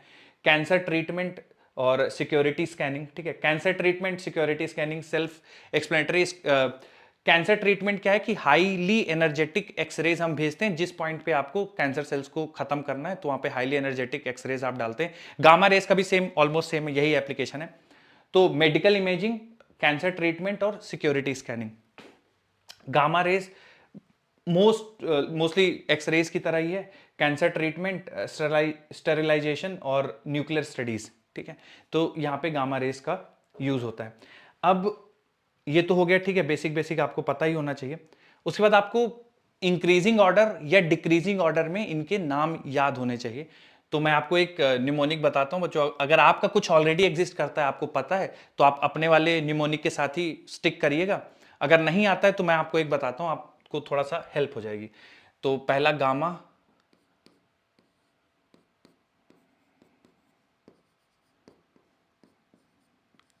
ठीक है। आप में से किसी बच्चे ने कुछ बनाया है क्या बच्चों कभी इसका न्यूमेरिक याद करने के लिए? ऐसे याद रहा, gamma X UV I M R, इस तरह। Gamma IMR, X UV IMR, I M okay, are.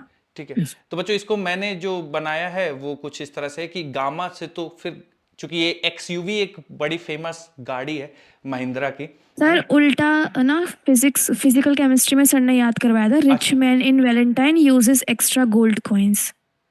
ये तो बहुत ही शानदार है यार। मेरे वाले से क्या है, rich man in Valentine, in Valentine uses extra gold coins, coin, coin से कॉस्मिक रेज हो जाएगा अच्छा कॉस्मिक रेज हो जाएगा। ये तो यार और मेरे वाले गोल्ड से से भाई गामा अच्छा है। रेज। ठीक है, बढ़िया है। आप लोग को ऐसे याद है जैसे इन्होंने बताया वैसे याद है, बढ़िया है, वो भी कोई दिक्कत नहीं है। बाकी अगर किसी को नहीं याद है तो मैं बता देता हूं आपको, और अगर आप लोगों को पहले किसी तरीके से याद रख लिया है तो बहुत बढ़िया है, ठीक है। अच्छा, इसमें ये जो मैंने ऑर्डर लिखा है, इस ऑर्डर में फ्रीक्वेंसी बढ़ती है, ठीक है, और वेवलेंथ घटता है, ठीक है। जो गामा से अगर आप रेडियो वेव्स की, एक सेकेंड, गामा से अगर आप रेडियो वेव जाएंगे है ना नीचे, ठीक है, गामा से रेडियो वेव जाएंगे नीचे इस तरह से, तो आपका फ्रीक्वेंसी घटेगा, वेवलेंथ बढ़ेगा, ठीक है। फ्रीक्वेंसी घटेगा, गामा रेस कॉस्मिक रेस की फ्रीक्वेंसी सबसे हाईएस्ट और रेडियो वेव्स की फ्रीक्वेंसी सबसे कम, बहुत लेस एनर्जी, वेवलेंथ हाईएस्ट। तो अगर आप गामा से इधर जाएंगे तो फ्रीक्वेंसी घटेगा, वेवलेंथ बढ़ेगा। अच्छा, बाकी आप बच्चों मैं इसको लिख देता हूं, अगर आप नहीं याद किए हो तो याद कर लीजिएगा, गाड़ी XUV, ठीक है, इन माई MI रेंज, ठीक है, ऐसे करके याद कर लीजिए। या फिर आपने पहले कोई न्यूमोनिक बनी है और याद रखा है तो बिल्कुल उसको बदलने की कोई जरूरत नहीं है, ठीक है।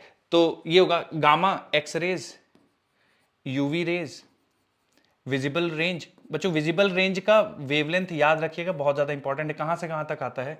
400 से 700 तक, 400 से 700 400 से 700, आगे नैनोमीटर। नैनोमीटर, बिल्कुल। तो 400 से 700 नैनोमीटर, इंफ्रारेड, माइक्रोवेव और रेडियो वेव, ठीक है।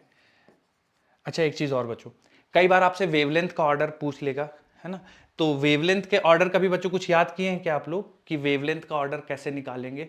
कुछ है क्या आपके पास? या फ्रीक्वेंसी के ऑर्डर का कुछ है क्या? आप लोग ऐसा कोई ट्रिक बनाए हैं फ्रीक्वेंसी या वेवलेंथ के लिए कुछ? ठीक है, मैं बता देता हूं आपको। तो वेवलेंथ का जैसे आप लिखना है ना बच्चों, तो रेडियो वेव का वेवलेंथ थोड़ा सा याद रख लीजिएगा, 10 के पावर -1, ठीक है। और फिर -2 ऐड करते चले जाइए, 10 के पावर -1, फिर इसका 10 के पावर -3, और ये सब मीटर में है, ठीक है। इंफ्रारेड 10 के पावर -5, ठीक है। विजिबल 10 के पावर -7, ठीक है। यूवी 10 के पावर -9, गामा 10 के पावर -11, कोई मिस तो नहीं कर दिया मैं? माइक्रोवेव, ठीक है, infrared, UV rays, X rays और गामा रेज, 10 के पावर -11 से ऊपर गामा रेज, है ना। आप लिखना चाहो तो 10 के पावर -13 और उसके ऊपर कॉस्मिक रेज, ठीक है। तो ये आप याद रख लेना, 10 के पावर -, अच्छा ये एग्जैक्ट वैल्यूज नहीं है बच्चों, हाँ। जैसे आपके पास सवाल आएगा तो आप इजिली, मतलब एकदम बेसिक बिल्कुल क्लोज वाले नहीं पूछ देंगे आपसे, ठीक है। तो थोड़ा बहुत, जैसे आपको ऑप्शन में अगर वेवलेंथ पूछना होगा उनको, तो एक रेडियो वेव दे देंगे, एक इंफ्रारेड दे देंगे और एक एक्सरे दे देंगे, ठीक है। इन तीन में कंपेयर करा देंगे। तो अगर आप नोटबुक मतलब बुक्स में देखोगे तो ये ओवरलैप हो सकता है, कुछ कर जाए, पर अगर आप थोड़ा बहुत, आपको ऑर्डर का अंदाजा लग जाएगा कि जैसे माइक्रोवेव रेडियो वेव है तो 0.1 मीटर के आसपास होंगे, ठीक है। रेडियो वेव है 0.1 मीटर, माइक्रोवेव है तो 1 मिलीमीटर के आसपास होंगे, ठीक है। इस तरह से इंफ्रारेड है तो आप 100 मिलीमीटर के आसपास। तो इस तरह से आपको अंदाजा लग जाएगा। फ्रीक्वेंसी निकालनी है तो फिर आपको डिवाइड करना पड़ेगा। फ्रीक्वेंसी निकालनी है तो C डिवाइड बाय लैम्डा, 3 × 10 के पावर 8 और लैम्डा 10 के पावर -1, है ना। तो यहां से आपको पता चल जाएगा फ्रीक्वेंसी का ऑर्डर, ठीक है। तो कुल मिला के बच्चों ये थोड़ा सा है, आपको याद रखना है। एप्लीकेशंस बहुत ज्यादा इंपॉर्टेंट है, बार बार आपसे पूछे जाएंगे। प्रोडक्शन के लिए बिल्कुल नहीं परेशान नहीं होना है, नहीं भी आता है तो भी प्रोडक्शन का याद नहीं रहेगा, चल जाएगा, है ना, पूछा नहीं जाता बहुत ज्यादा। अगर आ जाए तो देखिएगा ऑप्शंस में कहीं पे ऑसिलेशन ऑफ चार्ज लिखा हुआ है, एक्सेलरेटिंग चार्ज लिखा हुआ है, तो आपका आंसर बन जाएगा, ठीक है। चलिए कुछ सवाल कर लेते हैं, 2-4 मिनट हैं, फटाफट से। साइड से Theoretical लिखना सर अभी, हाँ, तो थोड़ा लिखना अभी साइड से, थोड़ा लिखना आप लोग साइड लिख से लीजिएगा जाएगा। बच्चों, ये पूरा आपके हो नोट्स गया में सर, रहेगा, मैं टाइम हो 2-4 गया सवाल सर। आपको करा दूं, फिर डन है। जैसे बच्चों ये सवाल देखिए, आप कौन सा ऑप्शन यूज कर पिक करेंगे इसमें?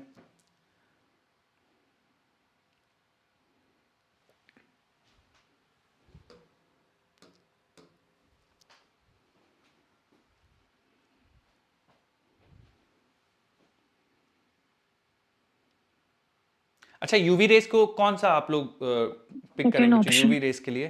सर सेकंड ऑप्शन हो जाएगा, sir water second purification. Option. UV water रेस ही प्यूरिफिकेशन सेकंड ऑप्शन हो जाएगा, है ना? तो X-ray यानी का सर ए पहला को वाला 2 होगा। से, तो ये गलत हो ये सर जाएगा, बी को फर्स्ट, ये गलत हो सर बी को जाएगा, फर्स्ट से, और बी को किससे मैच करेंगे बच्चों? सर बी फर्स्ट का से फर्स्ट सर, होगा पहले सर, से। बी को फर्स्ट। फर्स्ट से, तो बी को ये 2 है तो ये गलत हो जाएगा, बी को फर्स्ट, यही वाला ऑप्शन हो जाएगा बच्चों, है ना? हुआ सर। सर सी को थर्ड पे। यस। सी को थर्ड, माइक्रोवेव और बाकी इंफ्रारेड से आप विजिबिलिटी इन फॉगी डेज। ये सवाल देखिए बच्चों और बताइए। अब मुझे एक चीज बताइए बच्चों, जैसे microwave, UV rays, X rays और इंफ्रारेड, इनमें बताइए सबसे कम वेवलेंथ कौन, किसका होगा सबसे कम वेवलेंथ? सर एक्सरे का। एक्सरे का सबसे कम होगा। एक्सरेज एक्सरे का होगा सर। तो एक्सरे का सबसे कम वेवलेंथ है बच्चों, तो इसमें देखिए सबसे कम वेवलेंथ किसका है? 400 नैनोमीटर से 1 नैनोमीटर, 1 नैनोमीटर 10⁻³ नैनोमीटर, 1 नैनोमीटर से 700 नैनोमीटर, 0.1 मीटर से 1 मिलीमीटर। सबसे कम वेवलेंथ कौन सा है बच्चों? 1, 2, 3, सेकेंड 4। वन। सर सेकंड वाला हो जाएगा। Second one. सेकंड वाला सबसे बच्चों कम है। सबसे कम है ना? 1 नैनोमीटर से Yes, 10⁻³ नैनोमीटर, है ना? तो सी को 2 से मिलाना है, सी को 2, सी को 1, सी को 3, सी को 2, या तो ये वाला सही होगा या तो ये सही होगा। उसके बाद माइक्रोवेव वाला, UV अल्ट्रा, रे। हाँ बोलिए। सर यूवी रे उसके बाद हो जाएगा। यूवी रेज उसके बाद हो जाएगा। और सबसे एक्सट्रीम में कौन सा मिलेगा आपको, मतलब रेडियो वेव्स के पास में सबसे कौन सा रहता है? Microwave sir, microwave microwave. रहता है। माइक्रोवेव। तो इन सब में सबसे ज्यादा वेवलेंथ होगी माइक्रोवेव की, तो बताइए बच्चों कौन सा पिक कर लिया जाए माइक्रोवेव के लिए? सबसे ज्यादा वाला, सर, 0.1 वाला, मीटर fourth से वाला। 1 मिलीमीटर, है ना? D sir. ए को फोर्थ से, तो B एक 1 option. कह रहा है बच्चों, ये गलत हो जाएगा, ए फोर्थ कह रहा है, ये वाला सही हो जाएगा। मेरी बात समझ रहे हैं आपको कैसे पिक करना है? तो एग्जैक्ट yes, कभी आपसे sir. नहीं पूछा जाएगा सवाल में, ऐसा हमेशा रेंज टाइप सा रहेगा, तो फिर आपको एक्सट्रीम और एक्सट्रीम एंड पिक करके अपना आंसर निकाल के आगे बढ़ना है। जैसे मैं एक और सवाल आपको देता हूं, the electromagnetic wave with the shortest wavelength, बताइए इनमें से कौन सा Gamma rays. wavelength shortest gamma है? Ray sir, C option sir, gamma ray. D सबसे ऑप्शन। ज्यादा होती है, गामा रेज। वेवलेंथ सबसे कम C. होती गामा है। रेज, है ना? गामा रेज की वेवलेंथ सबसे छोटी। और बच्चों इनमें से सबसे ज्यादा वेवलेंथ किसका होगा, longest? Sir microwave, D, microwave. Microwave. Microwave. Microwaves. Microwave का लॉन्गेस्ट होगा, ठीक है? मैं जान रहा हूं बच्चों आप लोग को भूख लग रही है, बस 1-2 और सवाल करेंगे फिर डन है। ये बताइए बच्चों, which of the following are not electromagnetic waves? इनमें से इलेक्ट्रोमैग्नेटिक वेव्स कौन सी बीटा नहीं है? रेज। तो beta rays. Beta beta rays. Rays. Beta rays क्या होती है बीटा बच्चों, rays, by the C way? Beta rays क्या होती है? सर, वो इलेक्ट्रॉन्स टू के पे से- मतलब इलेक्ट्रॉन्स का जो कॉम्बिनेशन होता है, इलेक्ट्रॉन्स मूव करते हैं, उनको बीटा रेज कहते हैं। अगला सवाल, electromagnetic wave used in LASIK eye surgery, ultraviolet रे। अल्ट्रावायलेट रे। Sir x ultraviolet. अल्ट्रावायलेट, हाँ, ठीक है सर, बच्चों, पहला आप लोग वाला। के पास वो जो टेबल है ना उसमें लिखा हुआ है, आप लोग देखिएगा। अल्ट्रावायलेट रेज हम लोग लैसिक ट्रीटमेंट के लिए यूज करते हैं। ये देखिए बच्चों, बताइए थोड़ा सा। 4 स्टेटमेंट दिए हैं, आपको बताना कौन सा सही है। पहला वाला, electric field is always perpendicular to magnetic field in electromagnetic wave, true है फॉल्स है? यस सर, ट्रू है। ट्रू है सर, ट्रू है। ट्रू है सर। अगला बोला है, the cross product E cross B always gives the direction in which wave travels, true सारे फॉल्स सही। है? ट्रू सर, ये भी ट्रू ट्रू है। ट्रू है। है। सर। अगला, the electric field and magnetic field vary sinusoidally, true है फॉल्स है? यस Yes, सर, ट्रू है सर। ट्रू है। ट्रू है। There is a phase difference of π/2 between E and B, नहीं होता है False. सर। जैसे False है सर। False है। Yes, sir. फॉल्स है तो सर। 1 2 3 डी ऑप्शन सही हो जाएगा। D option. 1 2 3। लास्ट सवाल है, फिर आप लोग जाइए। विच of the following is the correct arrangement of electromagnetic spectrum in increasing order of frequency? Frequency का इंक्रीजिंग ऑर्डर बताना है। आपके पास ये 4 ऑप्शन है, ये भूल जाइए, ये कुछ भी नहीं है। ऊपर वाले 4 ऑप्शन है, इंक्रीजिंग ऑर्डर ऑफ फ्रीक्वेंसी बताना है। Second option. Second option. Second option, second option आ जाएगा। सेकंड है सर। देखिए बच्चों, एक्सरेज आपके लास्ट में आना चाहिए, ठीक है, तो थर्ड वाला गलत हो जाएगा। और फिर एक्सरेज से जस्ट नीचे कौन सा आना चाहिए बच्चों? विजिबल लाइट आना चाहिए ना सर। रेड लाइट सबसे ज्यादा होती है ना, तो उसमें हाँ, रेडियो तो वेव सबसे गामा आखिर में फिर आता एक्स है। फिर यूवी फिर विजिबल, तो गामा के बाद फ्रीक्वेंसी में विजिबल आना चाहिए, तो गामा के बाद विजिबल है, इसमें सब में विजिबल है। और उसके बाद विजिबल के बाद आना चाहिए इंफ्रारेड, विजिबल के बाद आना चाहिए इंफ्रारेड, इसमें इंफ्रारेड है, सही है, रेडियो वेव्स गलत हो जाएगा, इसमें इंफ्रारेड है। और इंफ्रारेड के बाद माइक्रोवेव्स आना चाहिए, रेडियो वेव्स आ गया, गलत है। यहाँ पे इंफ्रा के बाद माइक्रो आना चाहिए, रेडियो आना चाहिए, ऑप्शन बी सही हो जाएगा, ठीक है। तो बच्चों यही है इलेक्ट्रोमैग्नेटिक वेव्स में। कल कुछ और लगेगा तो कुछ सवाल और कर लेंगे, बाकी जाइए, फिर मिलते हैं हम लोग अगली क्लास में, ठीक है। रे ऑप्टिक्स शुरू थैंक यू करेंगे। Sir. Thank you sir. Thank you, thank you sir. Thank you जी सर। Bye sir. बाय बच्चों, bye bye, bye sir, thank bye you sir. बेटा, थैंक यू।